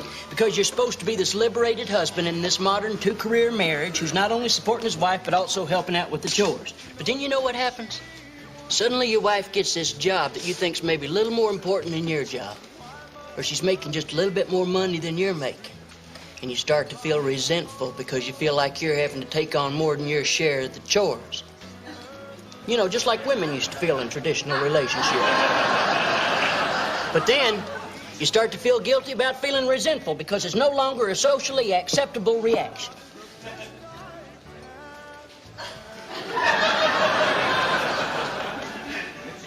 Don't you have to go to the post office and pick up your urine? Hello, Coach Newton. Mr. Stiles. Hello, Miss Fontana. Please, sit. Oh, listen, how's that Jack-in-the-Box costume I made for your striptease act working out? Fine. The crank fell off, but I taped it back on. I just heard from your father-in-law. He says to say hello. It was such an honor for him to be chosen out of all those small-town editors to go cover the Middle East. I just wish I could have gone with him. Yeah, I'm sure the troops wish that, too. Now, you're a woman. That's right. Did you see the Geraldo last Thursday and Friday? Traditional men, modern women? That was so interesting. I saw something practically just like it on Phil Donahue the week before. Coach here seems to be suffering from house husband burnout. Just like Roger from Detroit. Exactly. Don't you have something to do? Like what? I don't know. Go in the men's room and find something to put on your hair. I'll tell you something else, too. You know the biggest place that stresses out husbands? Supermarkets. It's because they're afraid they're going to make mistakes because they're amateurs. That's why supermarkets have started putting in those aisles where they sell motor oil. It's so that the husbands will have a place where they can go and stand and feel secure and ask each other questions like, hey, buddy, if your woman asks you to buy a turkey, do they mean for you to buy that bag of guts, too? Hello, everybody. Oh, hey, Miss Elders. Oh, no, please sit down. You know, Wood, I don't believe that I have met your friend. Oh, this is the lovely Fontana Beausoleil, Merlene Eldridge. This is such a pleasure. I just have to tell you, Miss Merlene, I've admired you for years. You have? I just love your clothes. Oh, you do? I saw you at the Walmart last week, and you had on those pink suede pants with the lace-up crotch. Oh, well... Where are you going? To the kitchen. I gotta check on the meat. Can I get something for you ladies? Oh, no, I just came by to pick up my order. Oh, yes. Ready for you right away. Wood, you haven't even touched your lunch. Oh, I wasn't very hungry, Maureen. He's having problems at home. Oh. Oh, no. And I interrupted your talking to Miss Beausoleil about it. In your line of work, you must have men pouring their hearts out to you all the time. It must be sort of like being a psychiatrist or a prostitute. Not that I'm implying that you're either one of those. Oh, it's okay. I know what you meant. You know, since we are talking candidly here, there is something that I have always wanted to ask you. Well, I kind of hate to ask you in front of Herman and Wood here, but, well, my husband Harlan has already talked about it in front of him anyway. But, well, he saw your act one night, and he was just absolutely fascinated by how you were able to make your one tassel go east and the other one go west, and both of them spinning about 100 miles an hour at the same time. Now, I don't care what anybody says. That is a gift.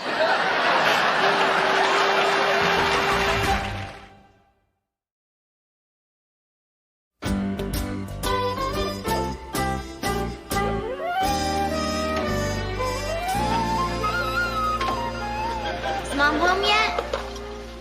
No, she's not. How come she wasn't here for dinner? No, maybe she got held up. Right. I bet she's having an affair. That's very funny. I like it when my daughter combines sarcasm with adult sexual humor. Don't get wound up or anything. I was only kidding. When she comes home, don't jump on her, okay? I'm first.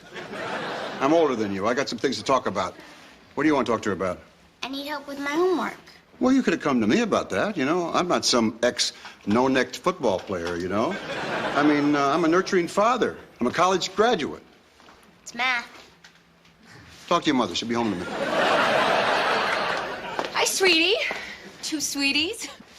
Sorry I'm so late. Mom, I really need Honey, help. I'm first, okay? You go upstairs. I'll send her up in a little while.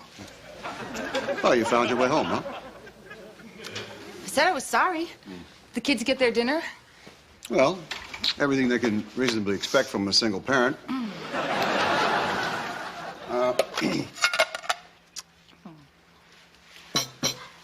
Dinner's ruined.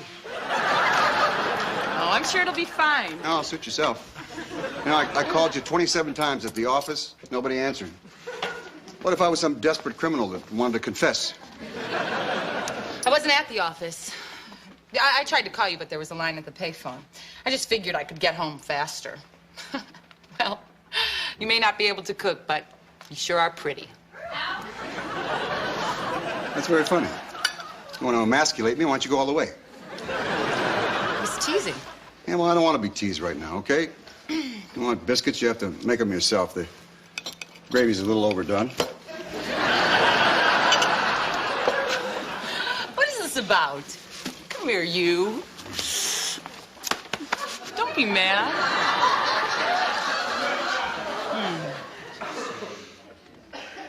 You've been drinking.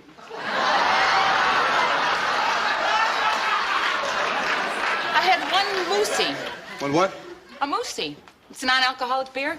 I don't drink when I'm pregnant, remember? Oh, that's great. That's great. You know, I'm slaving over a hot stove all day long, and you're bopping around from one juke joint to the other, guzzling down moosies. We went to the Holiday Inn to get some work done. I couldn't stay at work. The phones were ringing. That was me calling. Look, honey, I'm sorry I ruined your dinner, but I thought you'd be more understanding. I just started this new job, and, you know, I'm saddled with enormous responsibility. I thought you were behind me. I am behind you with a mop and a broom. Look, I'm tired of swishing around this kitchen with an apron on. I need a little attention, too, you know. I had a haircut 2 days ago. You didn't even notice. Oh, you did? It's nice. No, too late, too late. Come on, on, Wood. We're talking about a haircut. It's more than that. It's this job of yours. You made it too important. You don't listen to my problems anymore. I have to listen to your problems all the time. All right, I'm home now, right? Yeah. Come on, sit down. Let's talk about your problems. All right. Now, this may not be a big deal down at the halls of justice, but you know Carl, the mule, the mascot? Mm-hmm. He's got the gout. I have to make a decision as to whether to put him to sleep or not. Oh, I'm so sorry, honey. Are you? Yes? What's wrong with you? I just don't think you really care about Carl. You just don't seem to listen when I talk, you know. I mean, you come in at night and I talk and talk and you read your paper. And then you go upstairs and you take that stupid briefcase with you and you put it right in the bed between us. And 5 will get you 10, I roll right over on top of it in the middle of the night. Not to mention the fact that you just keep snapping it open and snapping it shut. Just a snappy little way of telling me that you're smarter than anybody in this house. Now you're really starting to act immature. Oh, yeah? You want to see immature? I'll show you immature. I want you to take this apron, and I'll fold it on all 5 sides, and you can put it anywhere you want to put it. Because I am not some little wimp on the Phil Donahue show. I'm a football coach. A cigar-smoking, poker-playing, baseball cap-wearing football coach, and I'm going to stay that way the rest of my life. Where are you going? To my mom's.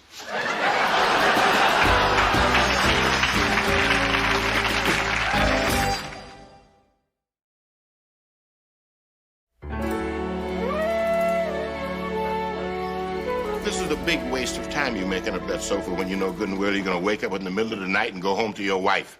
Oh, stop bitching, will you? Anyway, if you're tired as you say you are, you ought to sleep in a bed. Well, I ain't going to sleep in your bed with you. You got that right. I mean, sleep in your own bed. Why didn't you go to your mother's? I told you, she's out of town. Say, you got anything to drink? What do you got in mind? Heineken's? No. You got any beer? No. How about water? You know where the kitchen is. I'm supposed to be a guest. You're not a guest. You're a freeloader. If you want service, come to the restaurant during business hours. I never come to your house after work and ask you to lose a football game. That's very funny. You know, you're not that witty down at the place, you know. That was almost pithy. I'm not afraid of losing tips here. You think that's going to be enough cover for you? Yeah, this'll be okay. You want to get out of here so I can go to sleep? You know, you ought to pamper yourself more. Get a facial. I saw that on Geraldo. Oh, I'm getting sick of Geraldo. Let me ask you something. Don't you think people should have the common decency to come home for dinner when you make a casserole? What kind of casserole? Tuna casserole.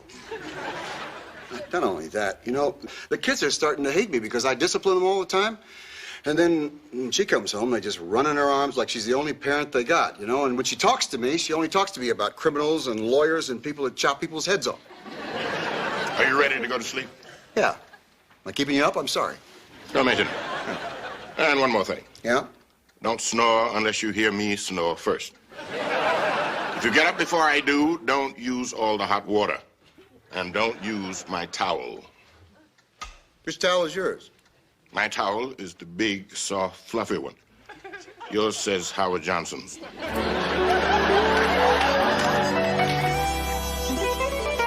Why aren't you dressed? It's 3:15 in the afternoon. Shouldn't have turned that off. Geraldo's got hermaphrodites on today. Now, you know, you've been hiding out here for 2 whole days. And instead of getting better, you're getting worse. At least the first day you went to work. And I'm not going to call in sick for you anymore, and I'm not writing any more notes. I am sick. I got a cold. I want you out of here. I want my life back. I want my house back. I want to come home at the end of the day and relax in my easy chair and watch the news. Now I come home, your junk is in my easy chair, and you are watching Wheel of Fortune. Yeah, you're just jealous because I'm better at Wheel of Fortune than you are. I'll go on that show and win us both easy chairs. I don't want your easy chair in my house. You put your easy chair in your house. As a matter of fact, why don't you go over to your house and see where you're going to put your easy chair? I told you, I'll go home when Ava calls and apologizes. I'll give you $100.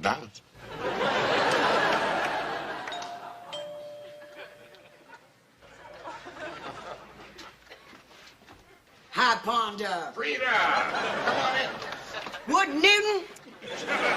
How you doing, Frida? Oh, my Lord. Ooh, you really just have let yourself just fall to pieces, haven't you? Listen, if you keep on like this, you're gonna wind up just like Nub Oliver, and then we can all watch the two of you just rolling around town in little matching wagons. What did you want, Frida? And I just came by to check on you. What you do with my mail? It's under that stuff there somewhere. I cannot believe you just sit around here all day. You don't talk to anybody. I talked to the mailman today. He came in, we had a cup of coffee. You'll be interested in this, Frida. He told me that his sister had all of her ovaries taken out, and about 10 years later, she went to the hospital, you know, just to have a checkup. They grew back. Isn't that amazing? Now you see what I'm up against. I come home and all he wants to talk about is whether Philip is going to get back in time for Beth to have a baby on Guiding Light. Oh, but it's plain to see we have got ourselves a major case of depression here.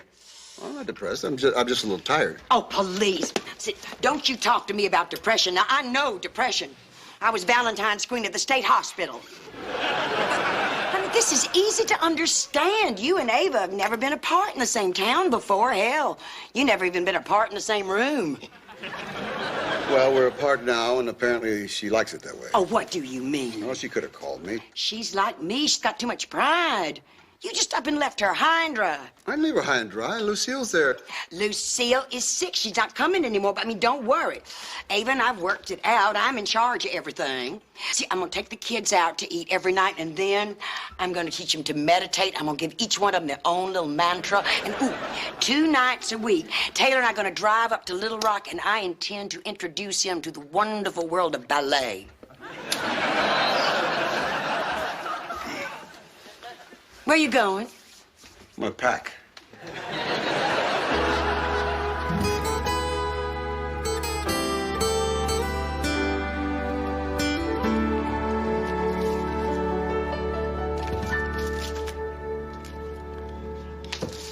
Hi. Hi. How's Ponders? It was all right. I don't think we're ready for a lasting relationship. I missed you. Did you? I'm sorry I was such a horse's rear. No, it was my fault, too. You know, you could have called me. I thought about it, but then it seemed like you needed a little rest. Besides, I figured if you wanted to talk to me, you would have asked for me when you called the kids. I know how hard it's been. Do you? Mm-hmm. You forget you have my old job. Yeah, it's a killer. You could have at least tasted my casserole. I'm sorry prosecuting attorney is taking up so much more time than I thought. I really should have taken the time to thank you, though, for picking up the slack. That's okay. See, I never would have made it as a woman. Lucky for me. So how do we resolve this? No, we can't. Life is hard, and then you die. Welcome home. Thank you. What? What are you thinking? Nothing. I was just picturing you the way I do during the day. How's that? Wearing nothing but your little apron.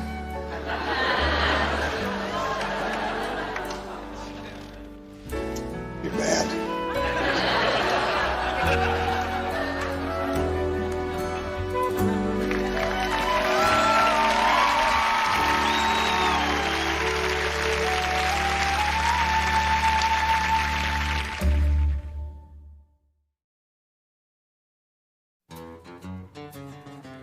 In evening shade, we ain't afraid to get a little laid back and let the daylight fade.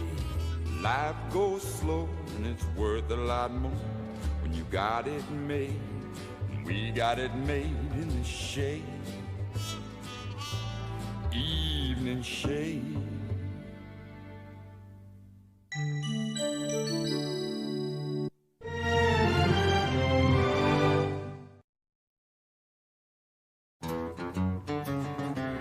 In evening shade, we ain't afraid to get a little laid back and let the daylight fade. Life goes slow and it's worth a lot more when you got it made. It's high noon in Evening Shade. A television film crew has just arrived in town. They're preparing to shoot some battle scenes for the sequel to the miniseries, The Blue and the Gray. In another part of town, at Blue's Barbecue Villa, Wood Newton is holding court, totally unaware that in a few short hours, Hollywood will be calling. Hey, why don't I take off this afternoon? You get Taylor. We'll do a little hunting. Oh, I'd love to, but I got 2 classes this afternoon. You know that I've lost my older son. He's gone off to become a movie star. You know, I think that you and I are the only 2 people in town not trying out to be in that movie. Right. Hey, Coach. Hey, Wonder. You know? You're never going to believe it. I went over there this morning where they were having those Hollywood tryouts, and they said they might try to hire me to be a gopher. And then this guy comes out, they call the director, and all of a sudden he looks at me and starts jumping around all excited and screaming about how fabulous and real I am. And next thing I know, they're trying to give me a part. Well, that's great, no? What part was it? The half-wit. I'm not going to accept it, though. I just instinctively knew it wasn't right for me. Anyway, I'm saving myself for Rescue 911. Hey, Coach. Yeah. Hey, listen, I can't thank you enough for covering for me this morning and helping me out. Oh, that's all right. You know, people are always kidding me because they say I've seen every movie ever made. Sure came in handy this morning, though, during those auditions. What happened? Well, I started out with a little James Cagney. And then I finished up with just a little bit of Eleanor Powell.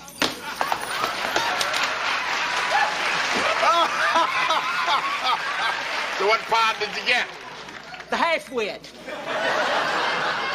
Well, there's only one line right now, but they say it's the part that's probably going to expand. Oh, what's the line? Well, I don't want to spoil it for when you see it on TV. Okay. But if you really want to know, I'll tell you. It goes something like this. Excuse me, soldier, but have you seen my old dog's lost bone? What do you think? Very good. Well, I'm not really going to say it like that. I'm going to do it a whole lot better than that. Boy, you should have seen that casting place. It's like some kind of scene out of Spartacus or something. People have been driving from everywhere to get to be in this thing. There's even these 2 women from Chicago. They was dressed up as guys on bikes. One of them kind of grabbed me by my crotch and said, "Hey, where's the snack bar?" Hey, Woodrow. Oh, hey, Dr. Elder. Wonder, Mr. Stiles. How you doing? Well, I'm a little surprised, actually. I got up this morning, I thought, hell, Monday morning's always slow at the office, and they got this movie company shooting the Civil War, and I got this Confederate uniform. So why don't I just try it out and see what happens? And I got a call from the man in the movie company. It's called the unit production manager. It seems that this Shelley Darling, you know, she's got the lead in this miniseries. Anyway, it seems that the doctor who gave her examination didn't fill out the insurance papers correctly, and now they're threatening to shut down production unless she has another physical immediately. Don't tell me. You're going to do it. That is right. In just about 1 hour, I am going to be standing in Shelley Darling's trailer giving her a complete workover. Shelley Darling. I don't remember her. Well, I remember her. She is a big star. Now I am her physician of record. Next thing you know, what with one referral leads to the next, and that Jacqueline Smith will be calling me every time her kids have a sore throat. It's a short step. Hey, Rita. Hey, honey cakes, how'd you make out? Just went awful. I didn't even get to read for anything. Oh. They said, though, if I came back tomorrow, that they might be casting some more extras. You owe me $50. I thought you were going to try out. I only did it to prove a point. Well, she got one line. She had to beat out 2 rough-looking chicks on motorbikes to get it. Miss Beausoleil sure does look happy. What part'd she get? Shelley Darling's wet nurse. It's non-speaking. Just call him back and tell him I can't possibly finish these battle scenes by Saturday. I mean, there's just no way. First of all, we are 5 days behind schedule. 6. And the Weather Bureau says rain. Gentlemen, I am just a director. I am not a miracle worker. That's Alan Roth? Nobody's blaming you for the weather, Alan. It's just that Dennis really doesn't love it when you go over budget. Well, why don't we just try stop calling Dennis, okay? So he doesn't know everything? That's my job. You know, I work for the studio. We all just want to make a really good picture that we can all be proud of. Look at this place. The barbecue villa. Is this cute? You know, Shelley called Dennis to complain about her trailer. What's wrong with her trailer? I mean, that is the very best trailer we have. She says it's not level. She says you're doing it on purpose. Why would I do that on purpose, Nadine? Jeff, you are talking to a man who swills Pepto-Bismol every day for breakfast. I am not out looking for trouble. If her trailer is not level, then maybe it's parked on a hill. Maybe we should level the hill. Doug, level the hill. And what would you find people like for lunch? Do you have some kind of a fresh fish with a little pasta and fruit on the side? No, I'm sorry. We don't carry that. I hate rural location shoots. Jeff, will you get pleased with this program? This is authentic barbecue. This is not a Hollywood frou-frou lunch. What do? Get some kind of a brisket and chop it up and pour that red stuff all over it? I'm sorry. I'm not allowed to tell you that. It's a secret recipe that's passed along only after you marry your cousin. You have a wonderful voice. Thank you.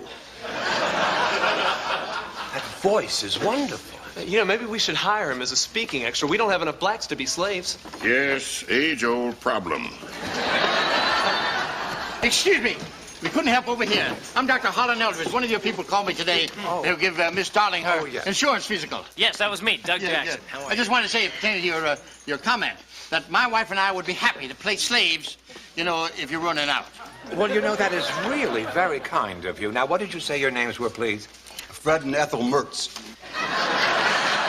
Harlan and Merlene Eldridge. Harlan and Merlene. Eldridge. Eldridge. Did you get those names? This is cute. Now, Harlan, I'm terribly sorry, but we really have given away all the local parts. I just love this little man in the wagon. I think I do. Now, look at that. Is that not marvelous with the tambourine and flag? That's nothing. Look at this. I'm using all my motor skills at once. Now, this is pure small-town Americana. I mean, you cannot duplicate this, Doug. This cannot be duplicated. Excuse me, Mr. Roth, but my husband Harlan and I would be interested in playing just almost anything. Go ahead and sing, honey bunch.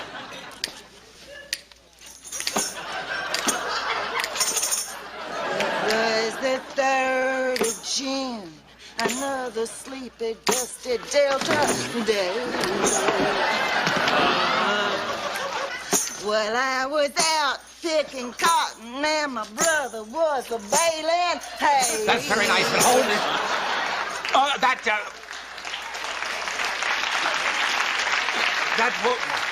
That will not be necessary. Merlene will call you. Gentlemen, there are no more local parts. I'm terribly sorry. Except for a dark and brooding Confederate colonel.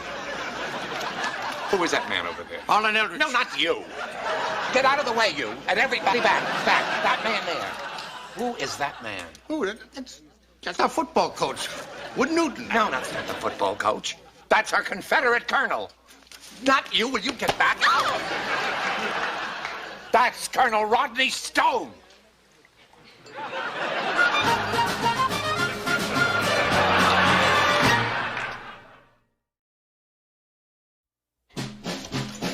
Sticks, David. Sticks, please. Marker.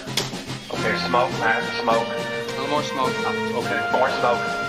All right, smoke man, out, smoke man. Good. Please. Okay, all right, stand by, people. Now, please, quiet on the set. This is... Playback. Okay. Playback. Playback now! Action!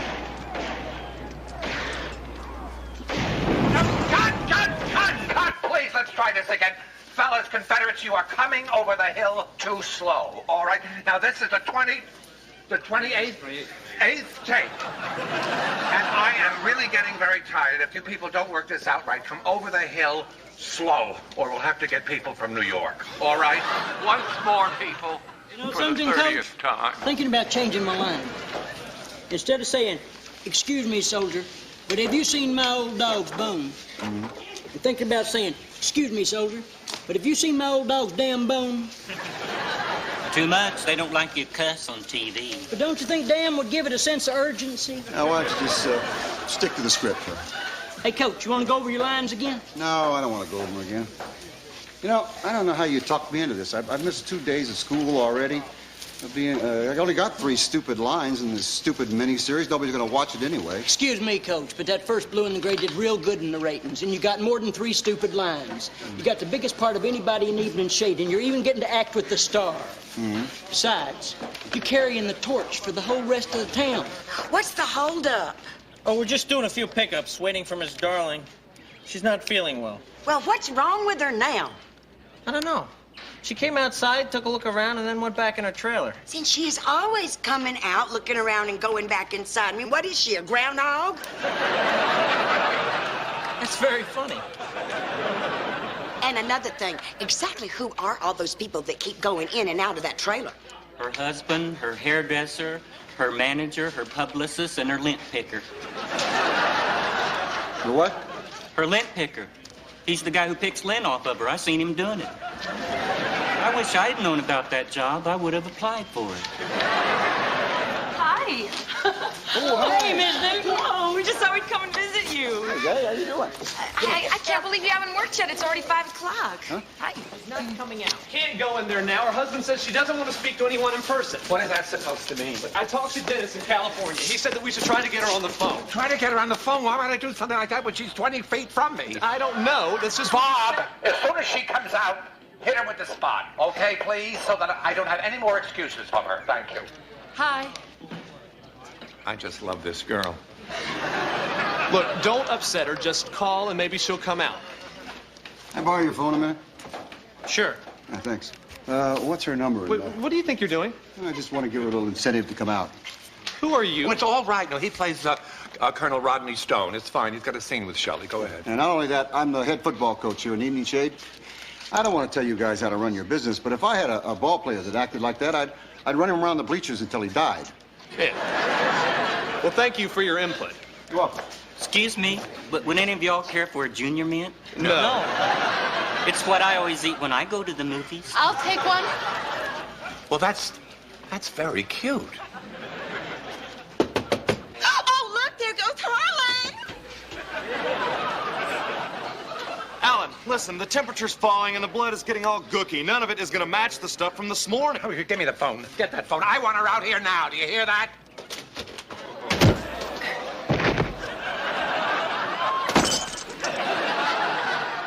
Hit it with a spot, Bob. You stupid idiots! When I asked for a doctor, I didn't mean some big dumb goober from this hillbilly hellhole. I meant a real doctor. I meant you get that SOB sorry excuse for a studio head, Dennis, whatever his name is, to send his personal jet with some real medical personnel on board. Some people who just might know how to diagnose and treat stress and anxiety and exhaustion. And yes, even a brain tumor, because that's what I have, a headache and a brain tumor.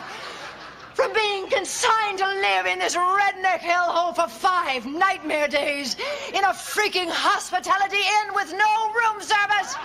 Just a $4.95 all-you-can-eat buffet line filled with truck drivers and their 2-cent wives and their screaming children dripping with Tootsie Roll juice. You can take your big old biscuits and your friggin' grits and put them where the sun don't shine. Because I can't take any more of this horrendous food, this impossible schedule, my tilted trailer, these guns going off and on and day and night. And I will go insane if one more person says, you all come back now, you. This is all your fault. You sorry, slimy wimp. You did this to me. And just for that, you can stay out here and freeze your big stupid butts off all night with your new rosy-cheeked, slack-jawed hick friends, because I won't be coming out for another 6 hours. And you can put that in your big bullhorn and blow it, Mr. Ferret Face.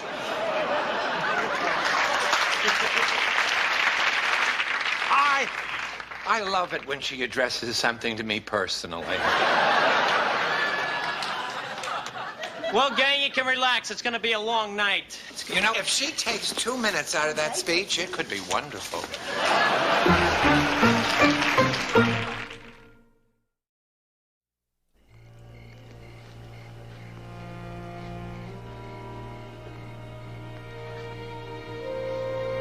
know what that is over there, Coach? That's a big old movie star. Gone bad. I think you're right, Nub. I bet she's making $100 a day, too. Try $10,000. Wow. Boy, I bet you guys know a lot of movie stars, huh? We know a few. I guess deep down inside, they're just like you and me, huh? No, they're nothing like you and me. Excuse me, but why don't you just fire her? If I refused to come to work for 3 days, my boss would certainly fire me. That's in the real world, dear. We're from Tinseltown. Well, she sure couldn't treat people this way if she lived around here. That just wouldn't be right. That's an interesting phrase. That just wouldn't be right. Did you ever hear that, Doug? You know, I never heard that. That just wouldn't be right. I heard it won't make money. Or we might get caught. But I never heard that just wouldn't be right. I mean, that's extraordinary. These people are a gold mine. Somebody should come down here and study them. We shouldn't be making this movie. We should be making a documentary. Hey, Coach. You gonna quit? No, I'm not. I got a lot of time invested here. I'm gonna wait her out. That's the spirit. She's got to come out of that trailer sooner or later. Hey, fellas. What y'all want to do now? I think we should all sing Kumbaya. I just love that guy. Why don't we run over your lines again? All right. I'm sorry, Mrs. Culpepper. I can't give you that information right now. My troops are in the field. Here's a map if you're interested. I think on here's the map if you're interested. Yeah? You ought to put a little mystery into it. You ought to go like, here's the map. Then pause, raise your eyebrows, if you're interested. What do you think?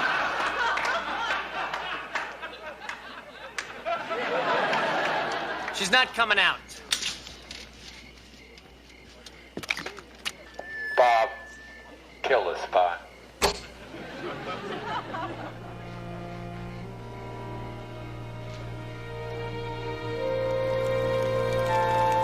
All right, is the dog okay? Fine, okay. Quiet on the set, please. Action. Excuse me, soldier? Have you seen my old dog's lost bones? Cut and quit! Are you sure? Oh, that was great. Are you that sure? was just great. I could do it a lot better. Okay, everybody, take 5 before you and Miss Darling's ready. Really, I could do it better.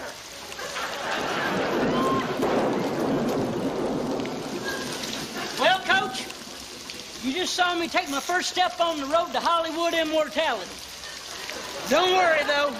I'm not the kind of person to forget his friends. If I were you, Herman, I wouldn't be saying ha-ha around Coach right now. Yeah, I see what you mean. If he just weren't so stubborn. You know, the first day he had that uniform on, he looked so cute. Now it's beginning to smell. Harlan, why don't you and Ponder go talk to him again? Oh, all right. He's not gonna listen. Come on, Ponder. Wait a minute. Woodrow! Woodrow, now this is getting ridiculous. Hell, that Shelley, whatever her name is a nutcase. She could be in there and connect your lie. He's right, Wood. So you didn't get to say your 3 lines. Let some other poor old slob say them. At least you got paid.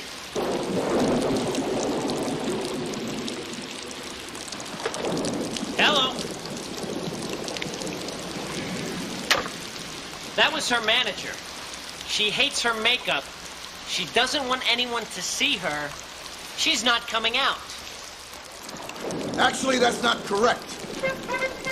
You might want to revise that bulletin.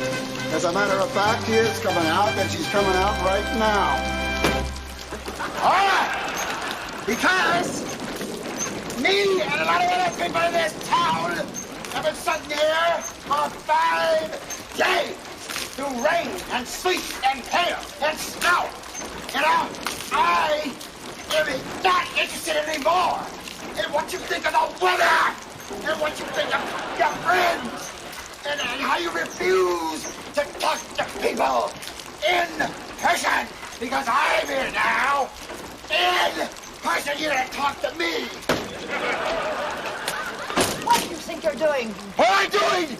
I'm taking this trailer. I'm taking this trailer until you get your pumped up movie star butt out of here because I've got some lines to say to you. 3 lines is the matter. 3 lines.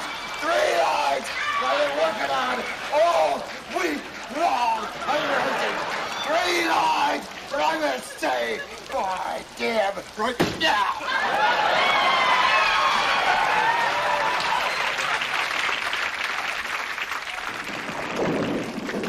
Who are you? Huh? I'm Wood Newton, the head football coach in this little town you laughingly call a hellhole. Don't worry about people when they say to you, "Y'all come back now, you hear?" Because we don't mean it. Especially when we're talking to you. As a matter of fact, if you would show up here, we'd move the town. Now, where's the camera? Right here, sir. We're ready. Get it over here. Over here. Stand here, right on the spot. I want it over the shoulder and try not to get any... Come out and get that lid picker out of here. Over the shoulder. Quiet, please. Action. I'm sorry, Mrs. Culpepper. I really am.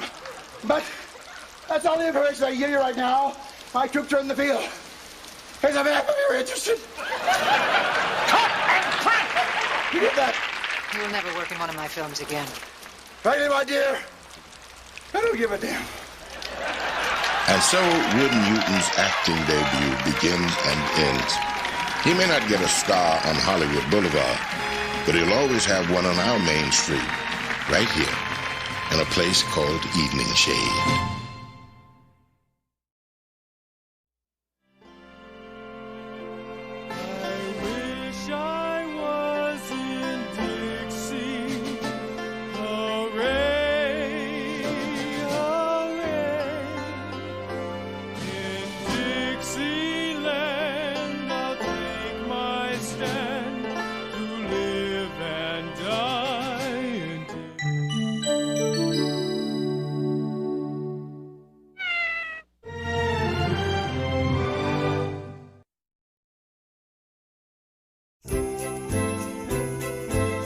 Does anybody remember if Grandma Newton got a bathrobe for last Christmas? How would we know? We don't keep track of stuff like that. I keep forgetting that I'm talking to the Teenage Mutant Ninja Pigs of Christmas. Hey, you don't have to get cranky about it. We just want our share. Your share? Yeah. Taylor, Christmas morning, there's going to be so many presents under the tree that we could give them to half the children of the third world. Not to mention all the stuff that Santa's going to bring. Yeah, right. What is this yeah, right stuff? Dad, I know Santa Claus is not real. Where'd you get that idea? Because he couldn't get around the whole world in one night unless he had help from somebody else. Like who? Federal Express. Well, that's what you know. Santa has the fastest sleigh in the world. Anyways, if there is a Santa, why can't I have a dog? Because we already have a dog. And Santa feels that 2 dogs would be too many. Well, hey, Brownie's getting old. Why does Santa care? He didn't have to take care of him. Because Santa is a personal friend of your mother's and mine, and Santa thinks that 1 dog is enough, and we don't want to make Santa angry, do we? Whoa. Hey, that's your mom's. That's your mom's. Put it back. Put it back. Ooh, good morning, my little Christmas elves. My big Christmas elf. All my sugar plums get what they wanted for breakfast. Hey, Mom, it's not breakfast I'm worried about. It's Christmas. Did you go look at those stereos I told you about? Oh, Taylor, I told you not to worry your pretty little head about what I looked at or I didn't look at. Santa Claus works in mysterious ways. Oh, yeah, right. Oh, and I'll tell you something else. I'm not the only one excited about Christmas. Baby Newton has been kicking like a tiger all morning. Here, feel. Wow. That's great. I mean, we'll hang up an athletic sock for her. Okay. Morning. Oh, you know what I just realized this morning? What? This is going to be our first Christmas without Daddy. Did you all make that Christmas card for him like I asked? We forgot. Well, don't bother. The only thing your granddaddy deserves is a swift kick in the pants, which I fully intend to give to him when he gets home. Why? Oh, you know how CNN has been putting on the servicemen, getting them to wish Merry Christmas and everything to their families back home?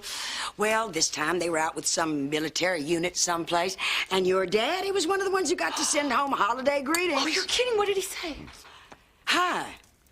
My name is Evan Evans, and I am the editor and publisher of the Evening Shade Arkansas Argus, and I would like to wish a very Merry Christmas to Miss Fontana Beausoleil. That's all he said? That's it. I can't believe he didn't say hello to us. Hello, honey. He didn't even flip us the bird. It's humiliating enough that the whole town knows that my brother's going out with that over-peroxided trailer park trash. Rita, all they're hearing is a name. Oh, listen, you, the whole world knows a trailer park trash name when they hear one. Her sister is named Toshiba after the stereo. Honey, I gotta run. Keep your chin up, precious. Thanks for dropping by, Frida, and spreading all that Christmas cheer. I got an idea. Let's call your dad. Oh, no. It's 2 days before Christmas. We'll never make a connection. Yeah. I got an idea. Why don't you get Santa to help you? Huh?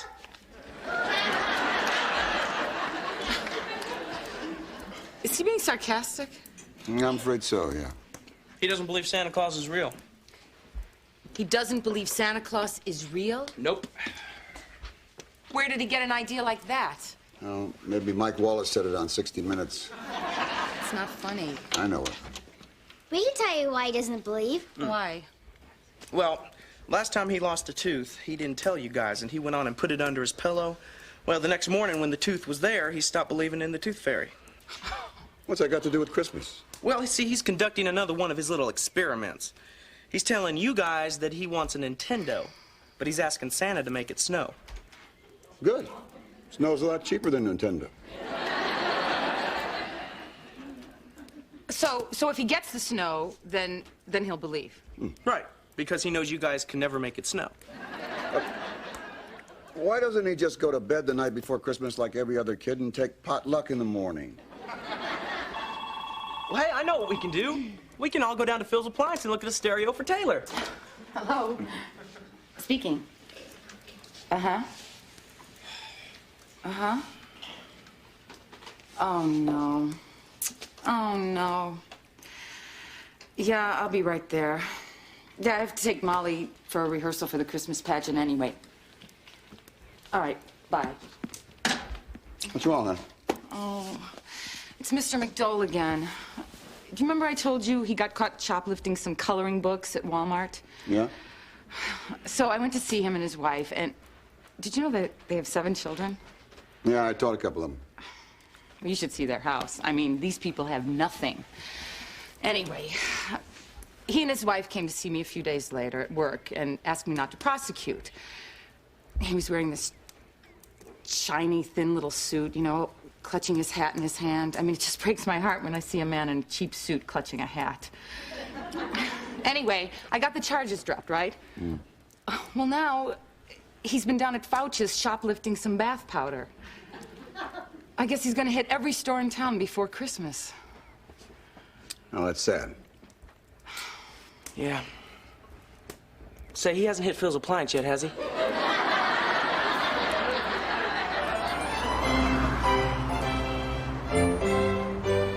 I don't know what we're gonna do. In the past, Nub's always written a letter to Santa Claus at least a week before Christmas. We've only got 2 days now to buy whatever it is he wants.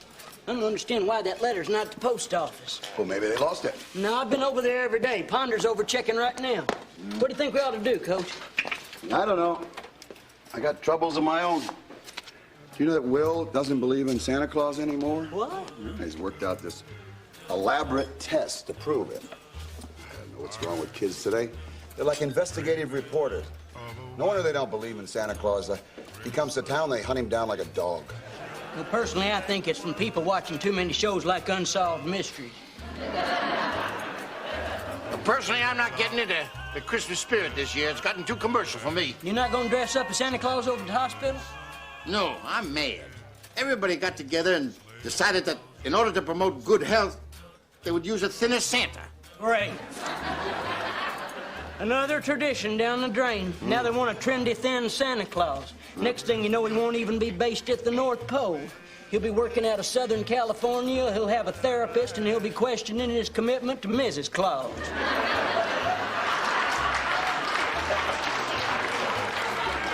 Well, Christmas has gotten entirely too commercial.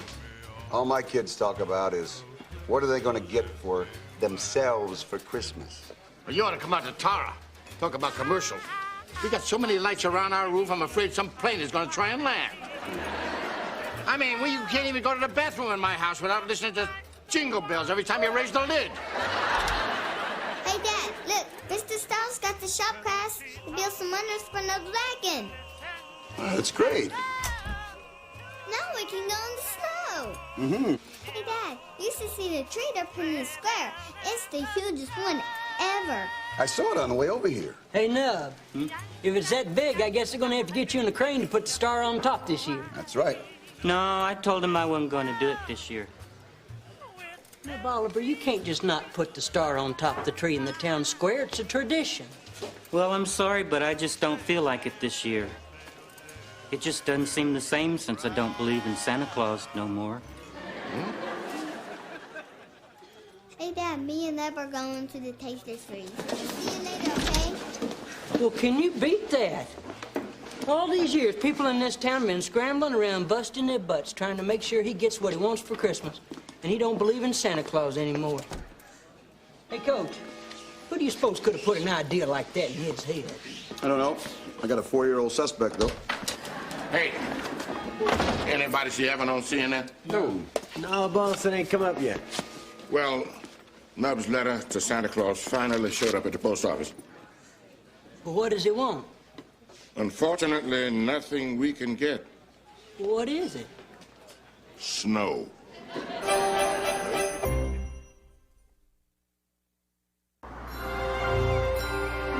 Well, first of all, I'm not even sure that they believe there is no Santa Claus. It's just something that Will told Nub, you know. They're testing us. Hell, Nub goes down to Phil's appliance store all the time to watch the weather report. He knows there's no snow in the forecast. They think they got us over a barrel, but they don't. They don't? No. I have a friend who has a snow machine. You do? Yeah.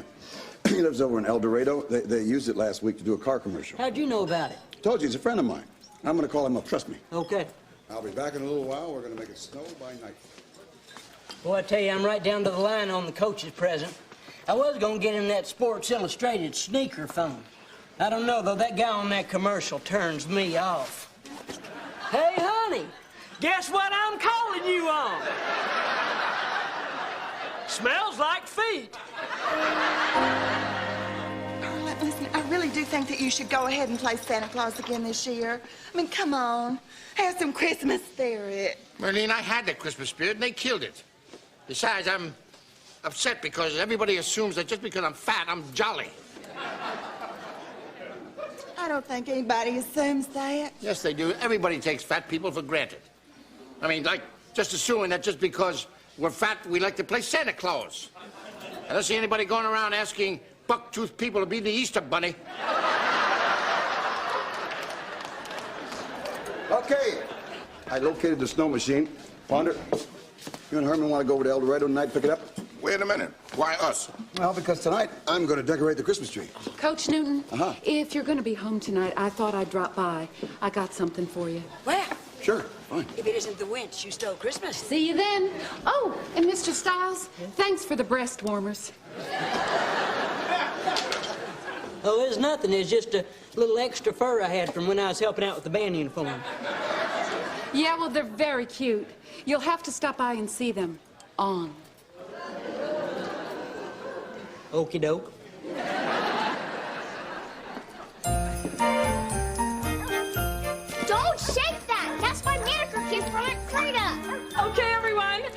official Christmas 1990 ornament for baby Newton. Mom, I hope you didn't forget to get my New Kids on the Block book bag, a wristwatch, and a hand-painted sweatshirt with my name on it. All right, I've heard about enough of this. I want you to look over there under the tree. You see all those presents? It's disgusting. Somewhere in the world, there's a kid who would be thrilled to death just to get an orange for Christmas. Really? Yes, really. Well, hey, I'd be happy to give him the orange out of my stocking. As long as I can get me a pair of Air Jordans. Oh, I guess you would. Air Jordans cost $150 a pair. Well, yeah, Dad, but you can fly through the air with them. Well, give me $150, I'll kick you through the air. I guess that means I won't be getting my ripped jeans either. Sure you will. Take those pants off, I'll rip them for you. Listen to me. As you get older, materialistic things are not going to mean that much to you. You can't take them with you when you go. Yeah, but that doesn't mean we can't have fun with them while we're here. Oh. Come on, Dad, you're old. You're gonna die a lot sooner than us. We've got years ahead. We need stuff. All right, that's it. What? I want you all to go up to bed. Why? We haven't finished decorating the tree I don't yet. care. Go up to bed. Why? Why? I just don't want to hear gimme, gimme, gimme, gimme anymore. Son, go up to bed and think about what Christmas really means, all right? I don't believe in Rudolph either.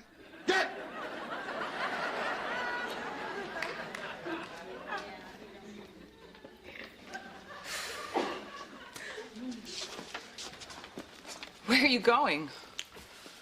You know that hard luck family, the McDoles, where do they live? On Harbor Street. Why? Because I got a whole lot of presents to deliver.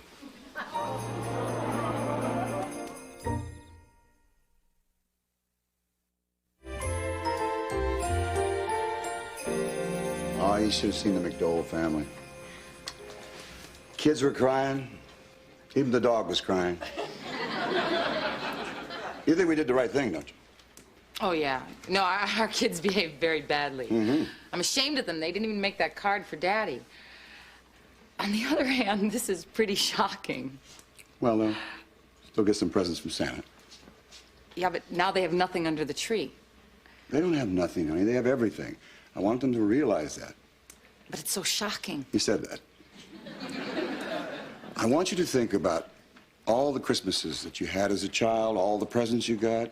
Through all those Christmases, They Yes. sort of run together, don't they? So? So, this is going to be a Christmas they'll remember.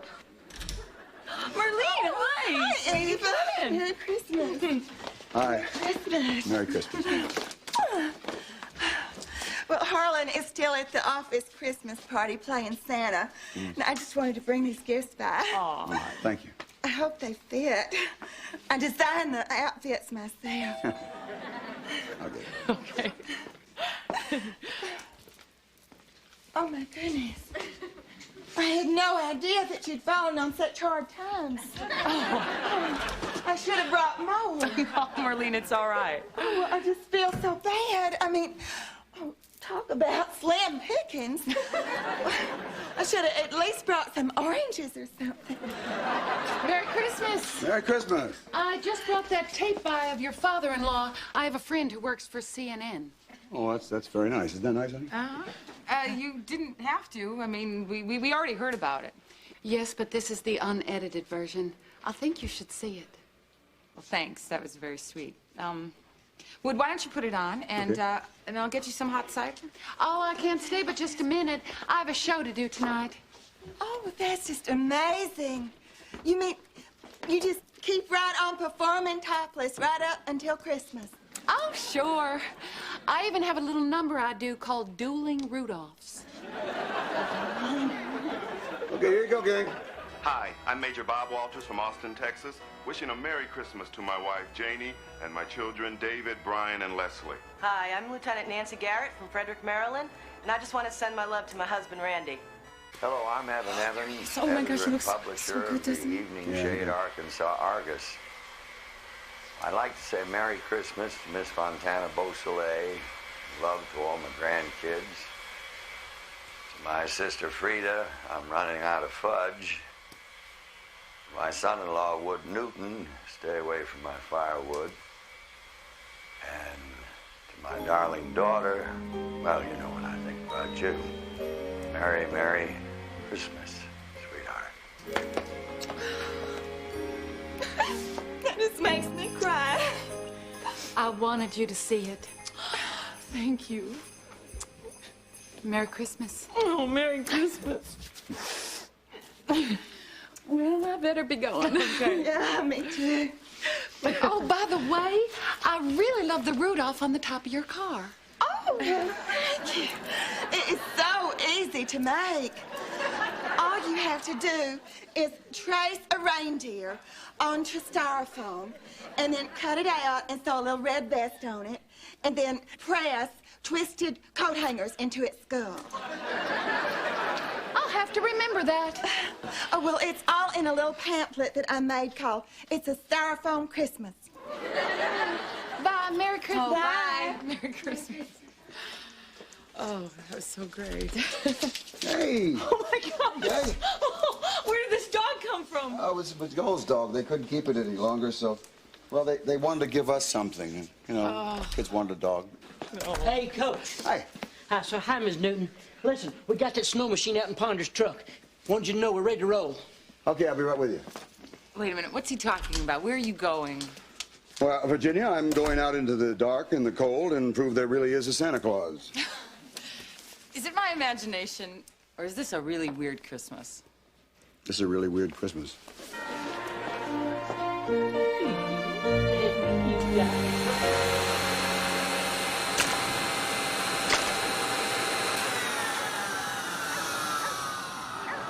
This doesn't work. It doesn't look like snow. It looks like... I don't want to say what it looks like. I don't know, it looks like a bunch of whale spit, doesn't it? Well, all I know is a heck of a lot of trouble just to get two people to believe in Santa Claus. Why couldn't they ask for something simple, like a bottle of Old Spice or soap and a rope? Well, at least we'll have a lot of other presents. Not really. Hey. Ho, ho. You got that ball now, really?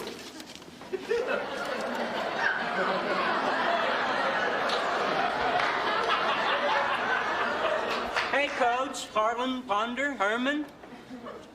Now, Bolivar, what are you doing out this late? It's past midnight. I just decided to take my wagon for a spin and enjoy a fresh stick of gum. You know, there's nothing like it for pure chewing satisfaction. What are y'all doing? Trying to write your names?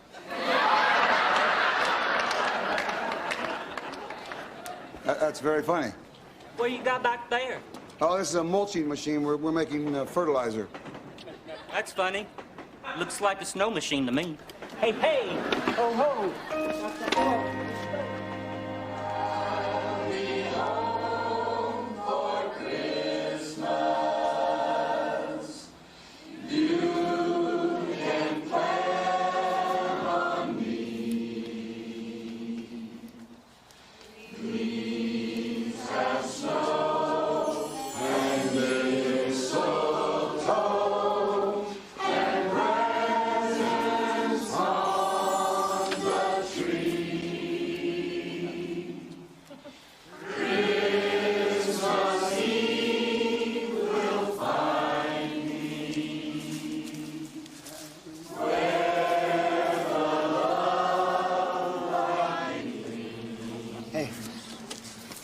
Hey, I really want to thank you for the tape player.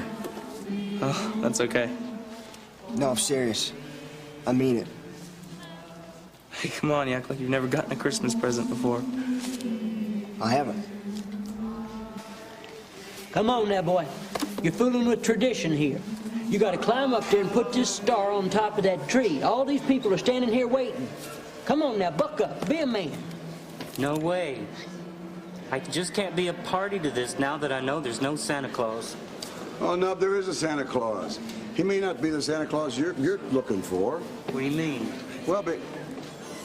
I mean, he may not be a Santa Claus that looks and talks to you like Harlan, but for me, the big guy up in the North Pole, he can make almost any wish come true.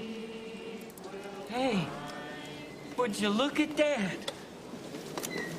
I'll be darned. Now we're in business. Hey, no! Look! It's starting to snow! There is a Santa Claus, there is!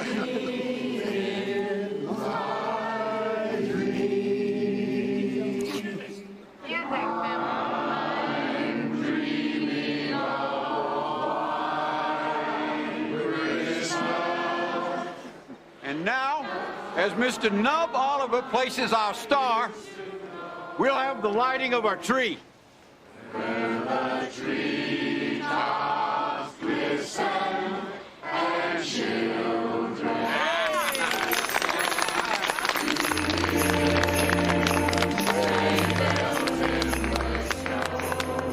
Come on, Will, I'll take you for a spin. And Merry Christmas from Evening Shade.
So I go up to Will's room, and I say, all right, young man, what are these papers under your bed with D's and F's on them? And he said, well, I was saving them up because I didn't want to get in trouble but once. My kid. Yeah, he's a bright kid. This is hardly something we should be busting our buttons over. No, he is bright. He just got a short attention span, that's all. Well, that can happen to anybody. Harlan has certainly got a short attention span. Sometimes when we're in bed, his mind just... I don't think we need to go into that. You know, I saw that white trash Fontana Beausoleil out at the Tasty Freeze last night, and she had this big old stack of mail from your daddy. Oh, it just makes me so mad. I mean, here he is. It's my only brother. Gets this big honor being a small-town newspaper editor, selected to go cover the Middle East, and the best he can come up with so far is letters to a harlot back home. Well, he is just lucky he didn't get sent to the Soviet Union. I saw on TV where they're running out of food. You know, now, I don't understand that. I mean, if those people don't have anything to eat, how come they all so fat? I give. How come? Excuse me. Turn up. Hey, Coach. Oh, sorry. I thought it was one of those riddles like, what has 4 wheels and flies? With the answer being a garbage truck. What's on your mind? Nothing. I was just down at Phil's Appliance watching an Andy Griffith rerun. You know, sometimes that Aunt Bee can get a little pushy. Opie needed a new suit, and she didn't want Andy to spend the money. Well, I say, hey, what the heck skin is it off of her nose? She's been there for 100 years. She doesn't even pay rent. I think you got a good point there. Well, you know that Fabian sure has held up well. Have you all seen that new commercial that he's done on TV? Have you seen it, Frida? Fabian who? Just Fabian. He only has one name, like Madonna. I'm sorry, I do not acknowledge people with only one name. For me, they simply do not exist. Well, they do exist, whether you acknowledge them or not. I've seen them both on TV. Well, not to mention Cher and Hitler. Marlene, Hitler doesn't have just one name. His first name was Adolf. That's another one. Adolf's meat tenderizer. Marlene, I really don't want to discuss this. I got an idea. Why don't we all go to see a picture show tonight? Rocky V is playing down at the Rogers. Please, I am so tired of those movies. I hate Rocky. I wish Conan the Barbarian just kicked the hell out of him. Then we could have something else on the marquee. Wood and I can't go anyway. We're having dinner over at Gil and Madeline Hall's house. Boy, you all sure are seeing a lot of them lately. Oh, not really. Mostly school events. Our kids have become friends. Now, we were over there a few weeks ago, and I gotta tell you, it was pretty boring. Harlan? Well, it was, honey cakes. All we did was sit around and watch picture albums of their vacations. Well, I thought it was interesting. I never knew that the president's faces on Mount Rushmore were not a natural phenomenon. Who are Gil and Madeline Hall? Is that Arlene Hall's son? Oh. That's right. He was raised here, and now he's been transferred back to manage the shoe outlet. They were living in Anaheim, which is just less than a mile from Disneyland. Which, of course, also means less than a mile from Frontierland, and Tomorrowland, and Fantasyland. I just can't imagine what it's like to get up every morning being so close to all those different lands. Can you? No. But I'll tell you this, Merlene, you're a lot closer than you think.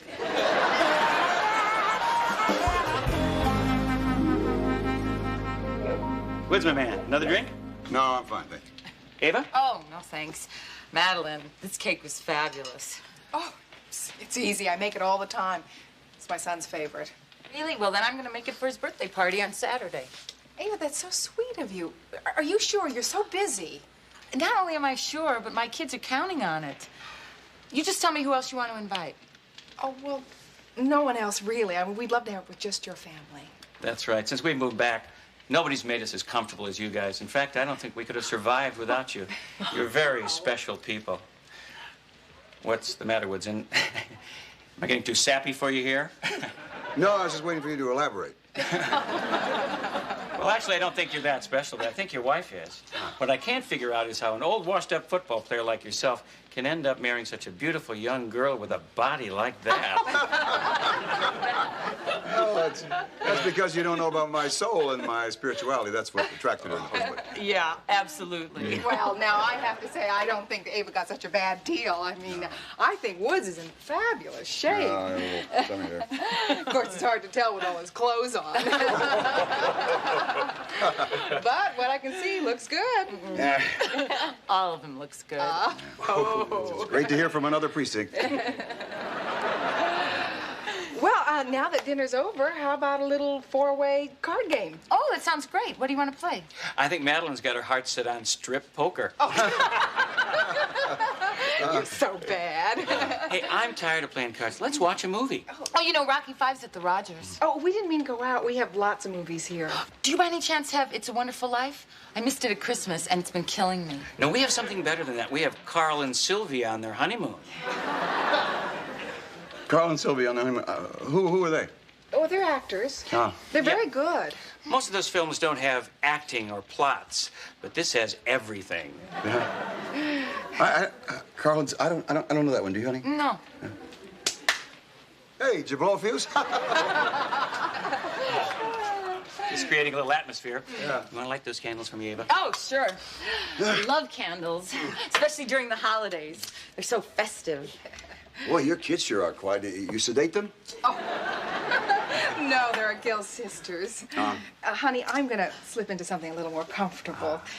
Could I offer either of you a robe or anything? A robe? We're among friends. Might as well be comfy. No, thanks. I'll pass. What kind of robe is it? Just an old velour robe.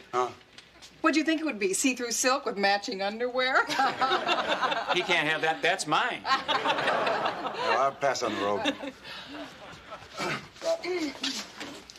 Sit back and get ready for Carl and Sylvia on their honeymoon. Carl and Sylvia? I never heard of this picture. Well, but you've never heard of Day for Night or A Man and a Woman either. Yeah. Is this European? No, actually, I think it was made in Detroit. Darling, I've done everything you've wanted. I mean, I'm standing here wearing nothing but these hip boots and a little trout basket, aren't I?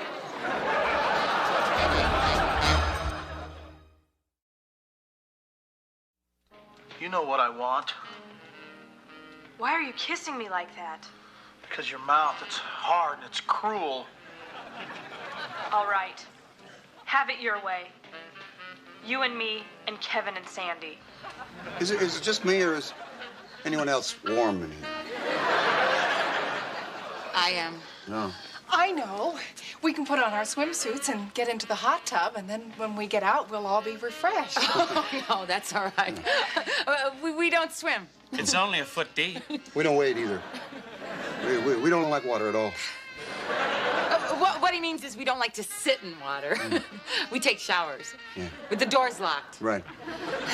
Well, I really hate to break this up, but I really think we should be going. It's only 8 o'clock. Yeah, well, I have school in the morning. Well, school starts at 8:30. What time do you have to be there? 4 o'clock.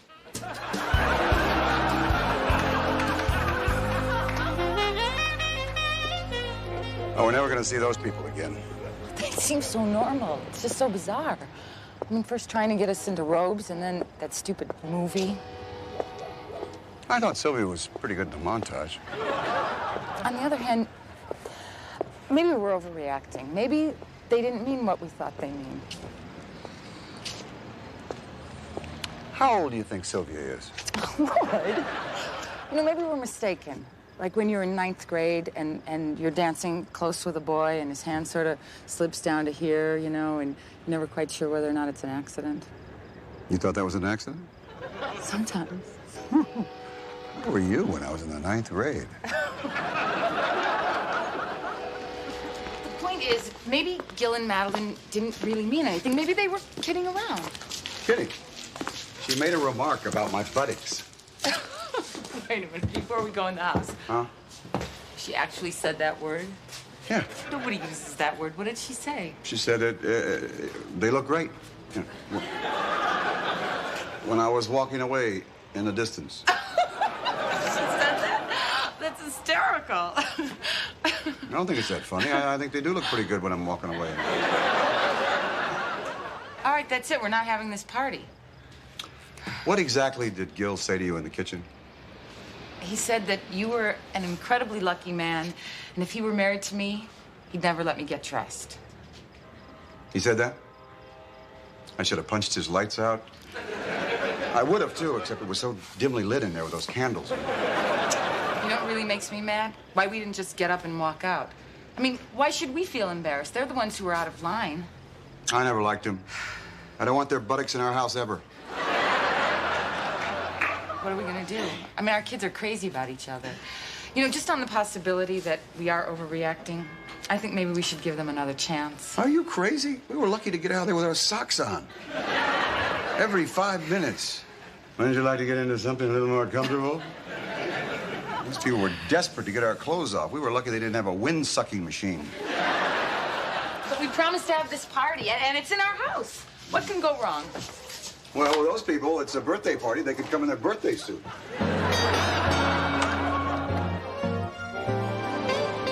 So anyway, it was the 5th period, which is my free period. And I was out kind of strolling along outside the gymnasium and see this guy leaning up against the wall smoking a cigarette. So I go up to him and I give him the usual lecture, you know, on lung cancer and emphysema and all that. And then I proceed to take that cigarette right out of his mouth and break it in two with one hand. Well, good for you. What did he say? Said I'm not a student at this school. Oh, my Lord, what did he do? Well, best I remember, he sort of picked me up by my sides, swung me back and forth a couple of times, you know, to build up momentum. Next thing I know, I'm kind of flying through the air for what seems like some time. I mean, I definitely remember 3 parked cars as I passed over them. That was right before I hit the telephone pole. And I got something in my bag for that if you want it. No, hey, I don't want you to tell anybody about this either. This is my first black eye. I'm kind of proud of it. I mean, people look at you different when they know you're a fighter. I mean, like this morning, I was driving the Gremlin through the Minute Wash. You know that guy that takes the quarters? Mm-hmm. He had this new look of respect in his eyes. That guy is blind. What do you mean? I mean, he's blind. Dilo Dillman, he's a patient of mine. Well, I don't care. He still had a respectful look. Maybe he sensed something. Yeah, right. Hi, guys. Hey, Coach. Hey. What happened to your eye? Well, it was fifth period, which is my free period. It's a long story. Ava's got to work tonight. I thought I'd take Will and Taylor see Rocky V. You guys want to come along, get it over with? Oh, sorry, Coach. I got a lot of papers I got to grade. I told Merlene I'd take it to the sale barn. I thought you were doing that Friday night. I can't. We're going to go to the halls for dinner. Oh, yeah? Why? Well, I assumed to eat. I wouldn't assume anything. Well, what do you mean? Nothing. I just don't think you should go, that's all. I know they're boring, but Merlene's already accepted. Anyway, you went. Yeah, well, I didn't have a good time. Don't worry about that. Merlene can have a good time anywhere. I tell you, you could call that girl up in the middle of the night and say, Merlene, I want you to come down here to the dog pound. We got a bunch of cages we want you to clean out. And she'd say, oh, I just think that's so interesting. Last time you were there, they just showed you vacation slides? Yeah. Why? Just curious. All right. They're coming over to your house, aren't they? Yeah, but we don't want them to.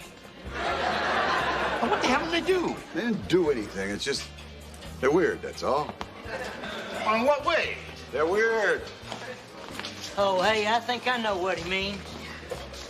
They're from California, aren't they? I bet they've been in therapy. That's more than that. Well, then what is it?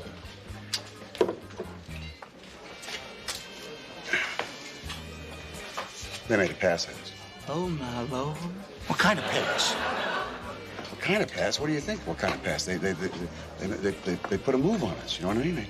You're kidding? No, you know, you get there and they give you this great dinner and then they ply you with drinks and then they offer you robes to wear and then the lights get real low and then you watch Carl and Sylvia on their honeymoon.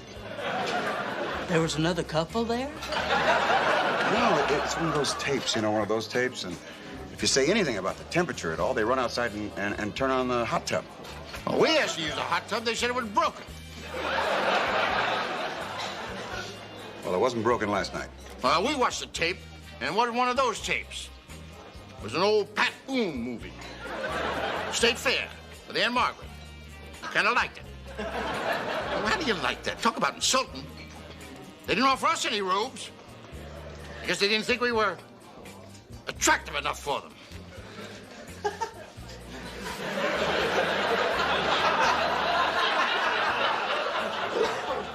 You know, something I've heard about this kind of stuff before. I mean, they're couples. They have these clubs where they go and they switch partners. Happens a lot in small towns. You know, it wouldn't surprise me if they was trying to turn you and Mrs. Newton into some kind of sex slaves. No, I don't think that's what they had in mind. You know what I always wondered? What does a sex slave do? I mean, when they're not having sex, what, are they picking cotton?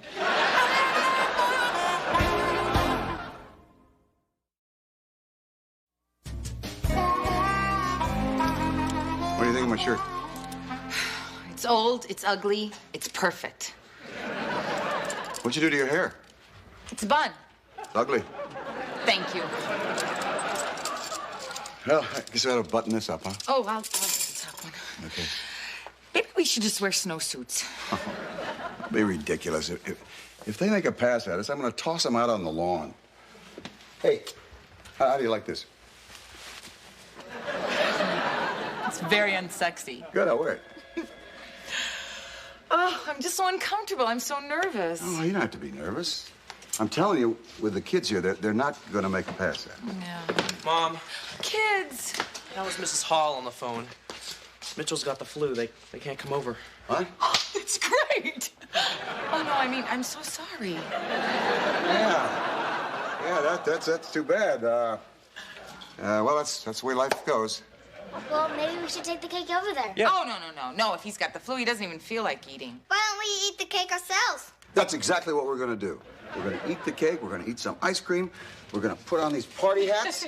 And then your mother's going to go over there and play the piano. We're all going to gather around the piano and have an old-fashioned sing-along, like a good old-fashioned family with good old-fashioned values. I don't play the piano. That's all right. We'll do it a cappella. I don't know that song.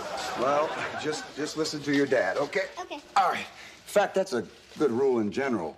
You know, that's what's the matter with this country. They're just not doing enough things together. Families need to do things together. You know what we're going to do Sunday? We're going to go to church. We always go to church. Well, we'll go again. And then we'll come home and we'll make a quilt. Okay. You guys are acting weird.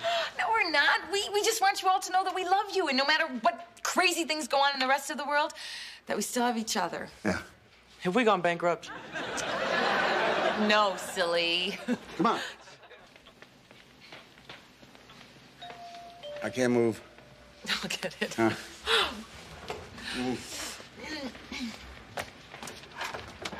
Come on in. Hi. Oh, thank goodness you all are still up. Oh, well.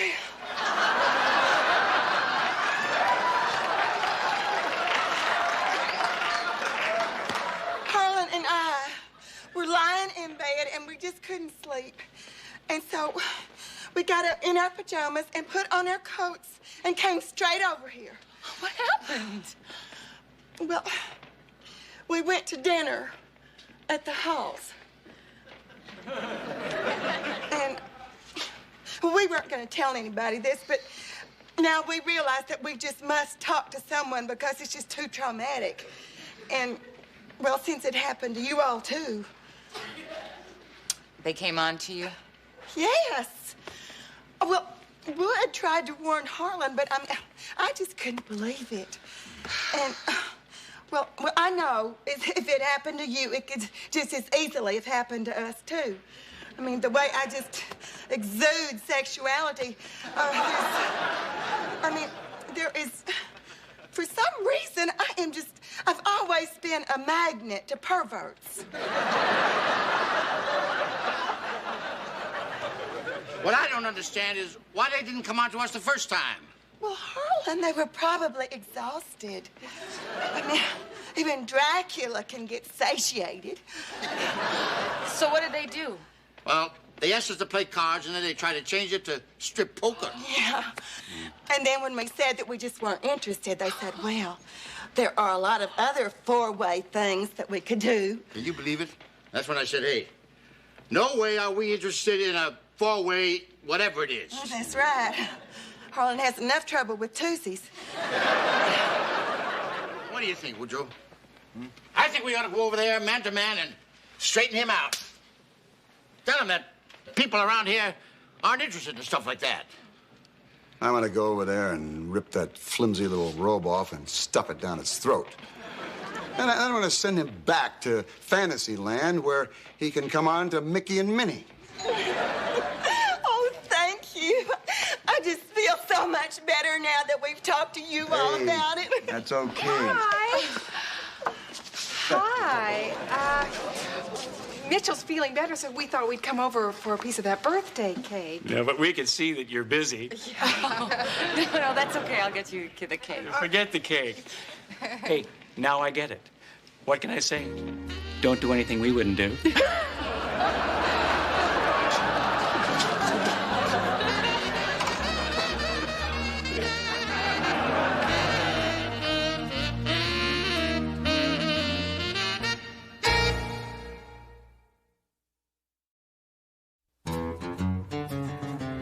In evening shade, we ain't afraid to get a little laid back and let the daylight fade. Life goes slow and it's worth a lot more when you got it made. We got it made in the shade. Evening shade.